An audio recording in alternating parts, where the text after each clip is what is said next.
Competence academy ಅಂದರೆ ಏನು? ಅಂದರೆ ಒಂದು ವಿದ್ಯಾರ್ಥಿಗೆ ಒಂದು ಸಂಸ್ಥೆಯಲ್ಲಿ ಏನು ಬೇಕು ಕಂಪ್ಲೀಟಾಗಿ ಒಂದೇ ರೂಫ್ ಅಂಡರಲ್ಲಿ ಸಿಕ್ಬಿಡುತ್ತೆ.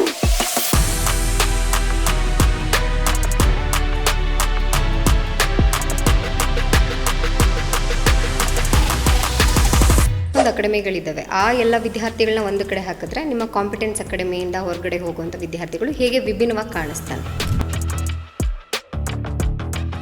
ಅಕಾಡೆಮಿ ವಿದ್ಯಾರ್ಥಿಗಳು ಖಂಡಿತ ತುಂಬ ವಿಭಿನ್ನವಾಗಿರ್ತದೆ. ಯಾಕೆ ಅಂದರೆ ಒಂದು ಮೊದಲನೇದು ಕಾನ್ಫಿಡೆನ್ಸ್ ಬಿಲ್ಡ್ ಮಾಡಿರ್ತೀವಿ. ಅದು ಕಾನ್ಫಿಡೆನ್ಸ್ ಹೆಂಗೆ ಅಂತ ನಾನೊಂದು ಮುಂದೆ ಒಬ್ಬರ ಹತ್ರ ನಿಂತ್ಕೊಳ್ಳೋದಾಗಿರ್ಬೋದು, ಅಥವಾ ಅವನು ಕಮ್ಯುನಿಕೇಷನ್ ಆಗಿರ್ಬೋದು, ಅಥವಾ ಒಂದು ಲೀಡರ್ಶಿಪ್ ಕ್ವಾಲಿಟಿ ಆಗಿರ್ಬೋದು, ಸ್ಕಿಲ್ ಓರಿಯೆಂಟೆಡ್ ಆಗಿರ್ಬೋದು, ಎಲ್ಲವೂ ನಾವು ಹೇಳ್ಕೊಡೋದ್ರಿಂದ ಬೇರೆಯವ್ರಿಗಿಂತ ವಿಭಿನ್ನ.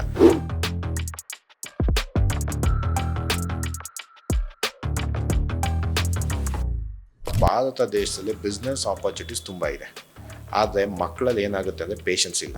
ಸರ್, ಇಂಥ ಕ್ವಾಲಿಟಿ ಎಜುಕೇಷನ್ನ ಪಡ್ಕೊಳ್ಳೋಕ್ಕೆ ಸಾಧ್ಯವಾಗೋದು ಬಹುತೇಕ ನಗರ ಪ್ರದೇಶದಲ್ಲಿರೋರು ಮತ್ತು ಒಂದಷ್ಟು ರಿಚ್ ಫ್ಯಾಮಿಲಿ ಅಂತ ಅನ್ಕೊಳ್ಳೋರು. ಬಟ್ ಗ್ರಾಮೀಣ ಭಾಗದಲ್ಲಿ ಬರುವಂಥ ವಿದ್ಯಾರ್ಥಿಗಳಿಗೂ ಈ ಥರದೊಂದು ಕನಸಿರುತ್ತೆ, ನನಗೂ ಈ ಥರದೊಂದು ಎಜುಕೇಷನ್ ಬೇಕು, ಈ ಥರದೊಂದು ಸರ್ವಿಸ್ ಬೇಕು, ಕೋರ್ಸ್ ಬೇಕು ಅಂತ ಹೇಳಿ. ಆ ಥರ ಗ್ರಾಮೀಣ ಭಾಗದಲ್ಲಿ ಬರುವಂಥವ್ರಿಗೆ ಏನಾದರೂ ವಿಶೇಷವಾಗಿ ನಿಮ್ಮ ಹತ್ರ ಏನಾದರೂ ಸೌಲಭ್ಯಗಳು ಸಿಗುತ್ತಾ ಅಂತ? ಇಲ್ಲಿ ಲಿಮಿಟ್ ಮಾಡಿದಾಗ 10 ಜನಕ್ಕೆ 1 ಜನಕ್ಕೆ ನಾವು ಫ್ರೀ ಮಾಡ್ತೀವಿ. ಒಬ್ಬ ವಿದ್ಯಾರ್ಥಿಗೆ ನಾವು ಫುಲ್ ಫ್ರೀ ಮಾಡಿಬಿಡ್ತೀವಿ. ಅಥವಾ ಗ್ರಾಮೀಣ ಭಾಗದಿಂದ ಅಥವಾ ಒಳ್ಳೆ ಪರ್ಸೆಂಟೇಜ್ ಇದ್ದು ಆಮೇಲೆ ಓದ್ಸೋಕ್ಕಾಗ್ತಿಲ್ಲ, ಆ ವಿದ್ಯಾರ್ಥಿಗೆ ಫುಲ್ ಒಂದು ಕೋರ್ಸ್ ಅವ್ನಿಗೆ ಏನು ಬೇಕು ಅದನ್ನ ಫ್ರೀ ಮಾಡ್ತೀವಿ. ನಮ್ಮ ಕೈಲಾಗಿದ್ದು ಎಷ್ಟು ಸಹಾಯ ನಾವು ಮಾಡ್ಬೋದು.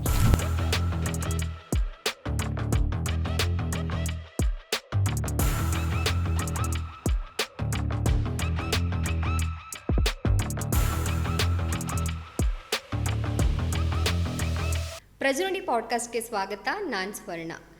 ಇತ್ತೀಚಿನ ದಿನಗಳಲ್ಲಿ ಶಿಕ್ಷಣ ಸಂಸ್ಥೆಗಳು ವಿದ್ಯಾರ್ಥಿಗಳನ್ನ ಸರ್ಟಿಫೈಡ್ ಡಿಗ್ರಿ ಹೋಲ್ಡರ್ ಆಗಿ ಮಾತ್ರ ಮಾಡ್ತಾ ಇದೆ. ಜೊತೆಗೆ ಬಣ್ಣ ಬಣ್ಣದ ಆಕರ್ಷಕ ಕಟ್ಔಟ್ ಮತ್ತು ಬ್ಯಾನರ್ಗಳಿಂದ ಆಕರ್ಷಿಸ್ತಾ ಇದೆ ಹೊರತು ವಿದ್ಯಾರ್ಥಿಗಳನ್ನ ವೃತ್ತಿಪರವಾಗಿ ಅವ್ರನ್ನ ಸಜ್ಜುಗೊಳಿಸಬೇಕು ಅಂತ ಹೇಳಿ ಆಗಲಿ, ಅಥವಾ ಅವ್ರಿಗೆ ಸ್ವ ಉದ್ಯೋಗವನ್ನು ಕಟ್ಕೊಳ್ಳಿಕ್ಕೆ ಬೇಕಾಗಿರುವಂಥ ಒಂದು ಕೌಶಲ್ಯಗಳನ್ನು ಅಥವಾ ಕಾನ್ಫಿಡೆನ್ಸ್ನ ಬೂಸ್ಟ್ ಮಾಡುವಂಥ ಕೆಲಸಗಳನ್ನ ಬಹುತೇಕ ಮಾಡ್ತಾ ಇಲ್ಲ ಅನ್ನೋದು ನನ್ನ ಅಭಿಪ್ರಾಯ. ಆದರೆ ವಿದ್ಯಾರ್ಥಿಗಳನ್ನ ವೃತ್ತಿಪರವಾಗಿಯೇ ಸಜ್ಜುಗೊಳಿಸಬೇಕು, ಜೊತೆಗೆ ಸ್ವ ಉದ್ಯೋಗವನ್ನು ಕಟ್ಕೊಳ್ಳಿಕ್ಕೆ ಬೇಕಾಗಿರುವಂಥ ಪ್ರಾಯೋಗಿಕ ಅನುಭವಗಳನ್ನ ನೀಡೋದ್ರ ಜೊತೆಗೆ ಅದಕ್ಕೆ ಬೇಕಾಗಿರುವಂಥ ಕೌಶಲ್ಯಗಳನ್ನ ಕೂಡ ಅವ್ರನ್ನ ಕೊಡಬೇಕು ಅಂತ ಹೇಳಿ ಆರಂಭಗೊಂಡಿರುವಂಥ ಸಂಸ್ಥೆನೇ ಕಾಂಪಿಟೆನ್ಸ್ ಅಕಾಡೆಮಿ ಮೈಸೂರಿನ ಕುವೆಂಪು ನಗರದಲ್ಲಿ ನೆಲೆಸಿದೆ. ಈ ಕಾಂಪಿಟೆನ್ಸ್ ಅಕಾಡೆಮಿಯ ಸಂಸ್ಥಾಪಕರು ಮತ್ತು ನಿರ್ದೇಶಕರಾದ ಶರತ್ HV ಅವರು ನಮ್ಮ ಜೊತೆಗಿದ್ದಾರೆ. ಅವ್ರನ್ನ ಕಾರ್ಯಕ್ರಮಕ್ಕೆ ಸ್ವಾಗತಿಸೋಣ. Sir, welcome. ಸರ್, ಮೊದಲಿಗೆ ಕಾಂಪಿಟೆನ್ಸ್ ಅಕಾಡೆಮಿ ಅಂದರೆ ಏನು ಮತ್ತು ನಿಮ್ಮ ಪರಿಚಯವನ್ನು ನಮ್ಮ ವೀಕ್ಷಕರಿಗೆ ಮಾಡ್ಕೋಬೋದಾ? ಮೇಡಮ್, ನನ್ನ ಹೆಸರು ಶರತ್ ಅಂತ. ಮೂಲತಃ ನಾನು ತುಮಕೂರು ಡಿಸ್ಟಿಕ್ಕಿಂದ ಬಂದಿರೋವಂಥದ್ದು. ಅಂದರೆ ಕಂಪ್ಲೀಟ್ಲಿ ಎಜುಕೇಷನ್ ಫ್ಯಾಮಿಲಿಯಿಂದ ಬಂದಿರೋವಂಥದ್ದು. ನಾನು 2016ಇಂದ ಈ ಸಂಸ್ಥೆನ ಸ್ಟಾರ್ಟ್ ಮಾಡ್ಕೊಂಡು ಬಂದೆ. ಅರಸು ರೋಡಿಂದ ಸ್ಟಾರ್ಟ್ ಆಗಿ ಎಲ್ಲ ಚಿಕ್ಕದಾಗೆ ಮಾಡಿದ್ದು. ಈಗ ನಾವು ಕುವೆಂಪು ನಗರದಲ್ಲಿ ಇಲ್ಲಿ ಅಪೋಲೋ ಹಾಸ್ಪಿಟ್ಲ್ ಹತ್ರ ಒಂದು ದೊಡ್ಡದಾಗಿ ಅಂತಂದರೆ ಒಂದು ಎಜುಕೇಷನಲ್ಲಿ ಒಂದು ಸ್ಕಿಲ್ ಬೇಸ್ಡ್ ಎಜುಕೇಷನ್ ಕೊಡಬೇಕು ಅಂತ ನಮ್ಮಲ್ಲಿ ಈಗ ಪ್ರೊಫೆಷನಲ್ ಕೋರ್ಸಸ್ಗಳ classes CA, CS, CMA, USCMA, ACCA ಈ ಥರ ಪ್ರೊಫೆಷನಲ್ ಕ್ಲಾಸಸ್ಸು, ಮತ್ತು ಸ್ಕಿಲ್ ಬೇಸ್ಡ್ ಟ್ರೈನಿಂಗ್ ಥರ ಅಪ್ಲೈಡ್ ಲರ್ನಿಂಗ್ ಅಂತ ಹೇಳ್ತೀವಿ. Applied learning, soft skill, personality development, ಮತ್ತು PUCಯಿಂದ ಹಿಡಿದು ಮಾಸ್ಟರ್ ಡಿಗ್ರಿ ಗಂಟ ಯಾವುದೇ ಸಬ್ಜೆಕ್ಟ್ಸ್ಗಳಲ್ಲಿ ಇನ್ನು ಟ್ಯುಟೋರಿಯಲ್ಸ್ ಅನ್ನೋದಕ್ಕಿಂತ ಸಬ್ಜೆಕ್ಟ್ಸ್ಗಳಲ್ಲಿ ಏನು ನಿಮಗೆ ಡೌಟ್ಸ್ ಇತ್ತು ಅಂತಂದು ಅದೆಲ್ಲ ಇಲ್ಲಿ ಕ್ಲಾರಿಫೈ ಆಗುತ್ತೆ. ಮತ್ತು ಬ್ಯಾಂಕಿಂಗ್ ಸೆಕ್ಟರ್ಗೆ ಎಕ್ಸಾಮ್ಸ್ಗಳು, ಅಷ್ಟು ಕೋರ್ಸಸ್ಗಳು ನಮ್ಮಲ್ಲಿದೆ. ಅಂದರೆ ಒಂದು ವಿದ್ಯಾರ್ಥಿಗೆ ಒಂದು ಸಂಸ್ಥೆಯಲ್ಲಿ ಏನು ಬೇಕು ಕಂಪ್ಲೀಟಾಗಿ ಒಂದೇ ರೂಫ್ ಅಂಡರಲ್ಲಿ ಸಿಕ್ಬಿಡುತ್ತೆ. ಅದು ನಮ್ಮ ಸಂಸ್ಥೆಯಲ್ಲಿ ಮಾಡಬೇಕು ಅಂತ ಒಂದಿತ್ತು. ಈಗ ಒಂದು 5 ಮಂತ್ಸಿಂದ ಕುವೆಂಪು ನಗರದಲ್ಲಿ ಅಷ್ಟು ಎಸ್ಟಾಬ್ಲಿಷ್ ಮಾಡಿದ್ದೀವಿ ನಾವು. ಸರ್, ಈಗ ಮೈಸೂರಲ್ಲಿ ಅನೇಕ ಅಕಾಡೆಮಿಗಳಂತೂ ಖಂಡಿತವಾಗಲೂ ಇದೆ, ನಿಮಗೆ ಗೊತ್ತಿರೋ ಹಾಗೆ. ಆದರೆ ಸ್ಟೂಡೆಂಟ್ಸ್ಗಳು ಎಲ್ಲ ಅಕಾಡೆಮಿಗಳನ್ನು ಬಿಟ್ಟು ನಿಮ್ಮ ಅಕಾಡೆಮಿಯನ್ನೇ ಜಾಯ್ನ್ ಆಗಬೇಕು ಅಂತ ಹೇಳಿದ್ರೆ ಏನು ಕಾರಣಕ್ಕೋಸ್ಕರ ಜಾಯ್ನ್ ಆಗಬೇಕು? ಮ್ಯಾಮ್, ನಮ್ಮಲ್ಲಿ ಏನಾಗುತ್ತೆ ಅಂದರೆ ಬೇರೆ ಅಕಾಡೆಮಿಗಿಂತ ನಮ್ಮದು ಸ್ವಲ್ಪ ಯೂನೀಕ್ ಆಗಿದೆ. ಯಾಕೆ ಆ ಯೂನೀಕ್ ಅಂತಂದರೆ ನಮ್ಮಲ್ಲಿರುವಂಥ ಸ್ಟಾಫ್ಗಳು ಇಲ್ಲಿ ಸಬ್ಜೆಕ್ಟ್ ಸ್ಪೆಷಲಿಸ್ಟ್ ಅಂತ ಹೇಳೋಕ್ಕೆ ಇಷ್ಟಪಡ್ತೀನಿ. ನಮ್ಮ ಸ್ಟಾಫ್ಗಳನ್ನ ಸಬ್ಜೆಕ್ಟ್ ಸ್ಪೆಷಲಿಸ್ಟ್ ಯಾವ ಥರ ಅಂತಂದರೆ, ಈಗ ಕೆಲವರು ಏನು ಮಾಡ್ತಾರೆ, ಸ್ಪೋಕನ್ ಇಂಗ್ಲೀಷ್ ಕಲಿಬೇಕು ನಾನು ಅಂತ ಹೇಳಿದೆ. ಬಟ್ ನಮ್ಮಲ್ಲಿ ಸ್ಪೋಕನ್ ಇಂಗ್ಲೀಷ್ ಅಂತ ನಾವು ಹೇಳೋದೇ ಇಲ್ಲ. ಅದೇನಾಗ್ಬಿಡುತ್ತೆ, ಒಂದು ಹಳೆ ಟ್ರೆಂಡ್ ಆಗಿಬಿಡುತ್ತೆ ಸ್ಪೋಕನ್ ಇಂಗ್ಲೀಷ್ ಅಂತ. ಈಗ ಕಮ್ಯುನಿಕೇಟಿವ್ ಇಂಗ್ಲೀಷ್ ಅಂತ ಹೇಳ್ತೀವಿ, ಅದು ಒಂದು ನಾವು ಟ್ರೆಂಡ್ ಕೊಡೋ ಅಂಥದ್ದು. ಇನ್ನೊಂದು ಪರ್ಸ್ನಾಲಿಟಿ ಡೆವಲಪ್ಮೆಂಟು. ಯಾಕೆಂದರೆ ಕಾಲೇಜ್ಗಳು ಹೆಂಗಾಗಿದೆ ಅಂತಂದರೆ ನಾರ್ಮಲಾಗಿ ಬರೀ ಒಂದು ಡಿಗ್ರಿ ಸರ್ಟಿಫಿಕೇಟ್ ಕೊಡ್ತಾರೆ, ನೀವು ಹೇಳ್ದಂಗೆ ಡಿಗ್ರಿ ಸರ್ಟಿಫಿಕೇಟ್ ಕೊಡ್ತಾರೆ. ಅದು ನಮಗೆ ಕೆಲಸಕ್ಕೆ ಹೆಲ್ಪ್ ಆಗುತ್ತಾ? ಇಲ್ಲ. ಸ್ಕಿಲ್ ಹೆಲ್ಪ್ ಆಗುತ್ತೆ. ಅದಕ್ಕೆ ಸ್ಟೂಡೆಂಟ್ಸ್ಗೆ ನಾವೇನು ಮಾಡ್ತೀವಿ, ಇವತ್ತು ಏನು ಸ್ಕಿಲ್ ಬೇಕು ಆ ಸ್ಕಿಲ್ನ ನಾವು ಹೇಳ್ಕೊಡ್ತೀವಿ. ಮತ್ತು ಹೇಳ್ಕೊಡ್ಬೇಕಾದ್ರೆ ಸುಮ್ಮನೆ ಸ್ಟೂಡೆಂಟ್ಸ್ಗೆ ಓಕೆ ಬಂದ ನೀನು ಫೀಸ್ ಕಟ್ದ ಹೊಟ್ಟೋಗ್ಬಿಟ್ಟ ಆ ಥರ ನಾವು ಮಾಡೋಕ್ಕೋಗಲ್ಲ. ನಮ್ಮಲ್ಲಿ ಒಂದು ಸ್ಟೂಡೆಂಟ್ ಟ್ರ್ಯಾಕಿಂಗ್ ಅಂತ ಇರುತ್ತೆ. ಸ್ಟೂಡೆಂಟ್ ಅಡ್ಮಿಷನ್ ತೊಗೊಬೇಕಾದ್ರೆ ನಾವೇನು ಮಾಡ್ತೀವಿ, ಮೊದಲು ಪೇರೆಂಟ್ಸ್ ಹತ್ರ ಮಾತಾಡ್ತೀವಿ. ಯಾಕಂದರೆ ಇಲ್ಲಿ ಪೇರೆಂಟ್ಸ್ನ ಎಜುಕೇಷನ್ ಮಾಡೋದು ನಮ್ಮ ಇಂಡಿಯನ್ ಸಿಸ್ಟಮಲ್ಲಿ ತುಂಬ ಒಳ್ಳೆಯದು. ಪೇರೆಂಟ್ಸ್ಗೆ ಗೊತ್ತಿಲ್ಲ ನಮ್ಮ ಮಕ್ಳು ಏನು ಮಾಡ್ತಾರೆ ಅಂದಾಗ ಅವಾಗ ವಿದ್ಯಾರ್ಥಿಗೂ ಗೊತ್ತಿರಲ್ಲ. ಸೊ ಅದರಿಂದ ಅಷ್ಟು ನಾವು ಎಜುಕೇಟ್ ಮಾಡಿ ಕೌನ್ಸ್ಲಿಂಗ್ ಮಾಡಿ ಆಮೇಲೆ ಅಡ್ಮಿಷನ್ಸ್ ಮಾಡ್ಕೊತೀವಿ. ಅದಾದಮೇಲೆ ಸ್ಟೂಡೆಂಟ್ಗೆ 1 ವೀಕು ಅಥವಾ ಒಂದು 10 ಡೇಸು ಟ್ರ್ಯಾಕ್ ಮಾಡ್ತೀವಿ ಸ್ಟೂಡೆಂಟ್ಗೆ ಯಾವ ಸ್ಕಿಲ್ ಹೆಲ್ಪ್ ಆಗುತ್ತೆ ಅಂತ. ಆ ಸ್ಕಿಲ್ ಬೇಸ್ ಮೇಲೆ, ಆ ನಾಲೆಡ್ಜ್ ಬೇಸ್ ಮೇಲೆ ನಾವು ಸ್ಟೂಡೆಂಟ್ಗೆ ಟ್ರೈನಿಂಗ್ ಕೊಡ್ತೀವಿ. ಅವಾಗ ಹೇಳ್ತೀವಿ ಸ್ಟೂಡೆಂಟ್ಗೆ ಈ ಕೋರ್ಸ್ ತಗೋ ನೀನು, ನಿಮ್ಗೆ ಹೆಲ್ಪ್ ಆಗುತ್ತೆ ಅಂತ ಅಂದ್ಬಿಟ್ಟು ಆನ್ ಬೋರ್ಡು ಸ್ಟೂಡೆಂಟ್ನ ಇಂಡಸ್ಟ್ರಿಯಲ್ ವಿಸಿಟ್ಗೆ ಕಳಿಸ್ತೀವಿ. ನೀನು ಇಂಡಸ್ಟ್ರಿ ತೊಗೊಂಡ್ರೆ ಅಥವಾ ಒಂದು ಆಡಿಟರ್ ಹೋದಾಗ ಏನು ಕೆಲಸ ಇರುತ್ತೆ, ಹೆಂಗಿರುತ್ತೆ, ನೀ ಏನು ಮಾಡಬೇಕು, ನಿನ್ನ ಸ್ಯಾಲ್ರಿ ಎಷ್ಟಾಗುತ್ತೆ ಅಂತ ತೋರಿಸ್ತೀವಿ. ಈಗ ಅಲ್ಟಿಮೇಟ್ಲಿ ಸ್ಟೂಡೆಂಟ್ಸ್ ಬಂದು ಮೊದಲನೇ ಪ್ರಶ್ನೆ ಕೇಳೋದೆ, ಸರ್ ನಾನು ಈ ಸ್ಕಿಲ್ನ ಕಲಿತ್ರೆ ಸ್ಯಾಲ್ರಿ ಎಷ್ಟು ಕೊಡಿಸ್ತೀರಾ ಅಂತ. ಸೊ ಅದರಲ್ಲಿ ಸ್ಟೂಡೆಂಟ್ ಏನು ಮಾಡ್ತಾರೆ, ಸರ್ ಇಷ್ಟು ಸ್ಯಾಲ್ರಿ ನಮ್ಮ ಮೈಸೂರಲ್ಲಿ ಸಾಕಾಗಲ್ಲ, ನಾನು ಬೆಂಗಳೂರಿಗೆ ಹೋಗಲ್ಲ ಅನ್ನೋದೊಂದು ಇಶ್ಯೂ ಇದೆ ನಮ್ಮ ಮೈಸೂರಲ್ಲಿ. ಅದನ್ನು ನಾವೇನು ಮಾಡ್ತೀವಿ, ಬೆಂಗಳೂರಿಗೆ ಹೋಗಲೇಬೇಕಪ್ಪ ನೀನು, ಅವಶ್ಯಕತೆ ಇದೆ. ಈಗ ನಮ್ಮ ಮೈಸೂರಲ್ಲಿ ಆಪರ್ಚುನಿಟೀಸ್ ತುಂಬ ಕಮ್ಮಿ ಇದೆ, ನೀವು ಬೆಂಗಳೂರಿಗೆ ಹೋಗಲೇಬೇಕು ಅಂತ ಹೇಳ್ತೀವಿ. ಸೊ ಇಷ್ಟೆಲ್ಲ ಅವ್ರಿಗೆ ಕೌನ್ಸ್ಲಿಂಗ್ ಕೊಟ್ಟ ಮೇಲೆ ನಾವು ಅಡ್ಮಿಷನ್ ಮಾಡ್ಕೊಳ್ಳೋದು. ಸುಮ್ಮನೆ ಅವರು ಮಾಡಿದ್ದಾರೆ, BCom ಮಾಡಿದ್ದೀನಿ, BBA ಮಾಡಿದ್ದೀನಿ, BCA ಮಾಡಿದ್ದೀನಿ, ಬೇರೆ ಡಿಗ್ರಿ ಮಾಡಿದ್ದೀನಿ, ನನಗೆ ಜಾಬ್ ಬೇಕು. ಸೊ ಇದೆಲ್ಲ ಆಗಬೇಕಾದ್ರೆ ಯಾಕೆ ಮಾಡಿದ್ರಿ ಅನ್ನೋದು ಮಕ್ಕಳಿಗೆ ತೋರಿಸ್ತೀವಿ ನಾವು. ಮತ್ತು ಮಕ್ಕಳನ್ನ ಫಸ್ಟಿಂದ ಹಿಡಿದು ಲಾಸ್ಟ್ ಗಂಟನೂ ಒಂದು ಟೇಕ್ ಕೇರ್ ಮಾಡ್ತೀವಿ. ಅದು ಟೇಕ್ ಕೇರ್ ಯಾವ ಥರ ಮಾಡ್ತೀವಿ ಅಂದರೆ ಬರೀ ನಾವು ಮಾತ್ರ ಇನ್ವಾಲ್ವ್ ಆಗೋಲ್ಲ, ಪೇರೆಂಟ್ಸ್ನೂ ಇನ್ವಾಲ್ವ್ ಮಾಡ್ಕೊತೀವಿ. ಮತ್ತು ಪೇರೆಂಟ್ಸ್ಗೆ ಎವ್ರಿ ವೀಕ್ ಒನ್ಸು ಕಾಲ್ ಮಾಡ್ತೀವಿ, ನಿಮ್ಮ ಮಕ್ಕಳು ಈ ಕೋರ್ಸ್ ಕಂಪ್ಲೀಟ್ ಆಗಿದೆ ಅಂತ. ಮತ್ತು ಒಂದು ಲಿಂಕ್ ಇದೆ ನಮ್ಮಲ್ಲಿ, ಆ ಲಿಂಕ್ನ ಪೇರೆಂಟ್ಸ್ಗೆ ಶೇರ್ ಮಾಡಿಬಿಡ್ತೀವಿ. ನೀವು ಈ ಥರ ನಿಮ್ಮ ಮಕ್ಕಳು ಏನು, ಯಾರು ಟಾಪಿಕ್ಕು, ಯಾರು ತೊಗೊಂಡ್ರು ಸಬ್ಜೆಕ್ಟು, ಎಷ್ಟು ಗಂಟೆಗೆ ತೊಗೊಂಡ್ರು, ಅದು ಲಾಗಿನ್ ಎಷ್ಟು ಗಂಟೆಗೆ ಆಗೋದು, ಪ್ರತಿಯೊಂದು ಸ್ಟೂಡೆಂಟ್ಸ್ಗೆ ಇನ್ಫಾರ್ಮ್ ಮಾಡೋದ್ರಿಂದ. ಸೊ ಅಷ್ಟು ನಾವು ಬೇರೆಕ್ಕಿಂತ ಸ್ವಲ್ಪ ಯುನೀಕಾಗಿ. ಮತ್ತು ನಮ್ಮಲ್ಲಿರುವಂಥ ಸ್ಟಾಫು ಬರೀ ನೀನು ಸರ್ ಅದೇ ನಾನು ಕೇಳಬೇಕು ಅಂದ್ಕೊಂಡೆ. ಇವಾಗ ಮೈಸೂರಲ್ಲಿ ಈಗ ಎಕ್ಸಿಸ್ಟಿಂಗಲ್ಲಿ ಅನೇಕ ಬ್ರ್ಯಾಂಡ್ ಅಂತ ಕ್ರಿಯೇಟ್ ಮಾಡಿರುವಂಥ ಒಂದಷ್ಟು ಅಕಾಡೆಮಿಗಳು ಆಲ್ರೆಡಿ ಎಕ್ಸಿಸ್ಟಿಂಗ್ ಇದೆ. ನಾನು ಅಕಾಡೆಮಿ ಬಂದು ನಿಮ್ಮದು ಕಾಂಪಿಟೆನ್ಸ್ ಅಕಾಡೆಮಿ 2015 ಅಥವಾ 16 ಆರಂಭಗೊಂಡಿರೋದು, ಹೌದಲ್ವಾ? ಸೊ ಅದಕ್ಕಿಂತ ಮುಂಚೆಯಿಂದನೇ ಅನೇಕ ಅಕಾಡೆಮಿಗಳು ಇಲ್ಲಿ ಆರಂಭಗೊಂಡಿವೆ. ಆ ಎಲ್ಲ ಬ್ರ್ಯಾಂಡ್ಗಳಿಗೆ ಕಾಂಪಿಟೆನ್ಸನ್ನು ಕೊಡಬೇಕು ಅಂತ ಹೋದಾಗ ನಿಮ್ಮ ಕಂಪನಿ ಖಂಡಿತವಾಗ್ಲೂ ಒಂದಷ್ಟು ವಿಷಯಗಳಲ್ಲಿ ವಿಭಿನ್ನವಾಗಿರಲೇಬೇಕಾಗುತ್ತೆ.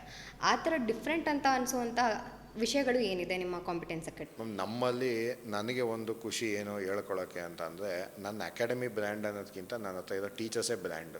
ಇವತ್ತು ಶಿಕ್ಷಣ ಸಂಸ್ಥೆಗೆ ಯಾವುದೇ ನನ್ನದೇ ಆಗಿರ್ಬೋದು, ಇನ್ನೊಂದಾಗಿರ್ಬೋದು, ಅಥವಾ ಸ್ಕೂಲ್ಸು, ಕಾಲೇಜಸ್ಸು, ಈವನ್ ಹಾಸ್ಪಿಟಲ್ಸು ಅಂತ ಲೆಕ್ಕ ಹಾಕೊಂಡ್ರು ಎಲ್ಲ ಸರ್ವಿಸ್ ಓರಿಯೆಂಟೆಡೇ.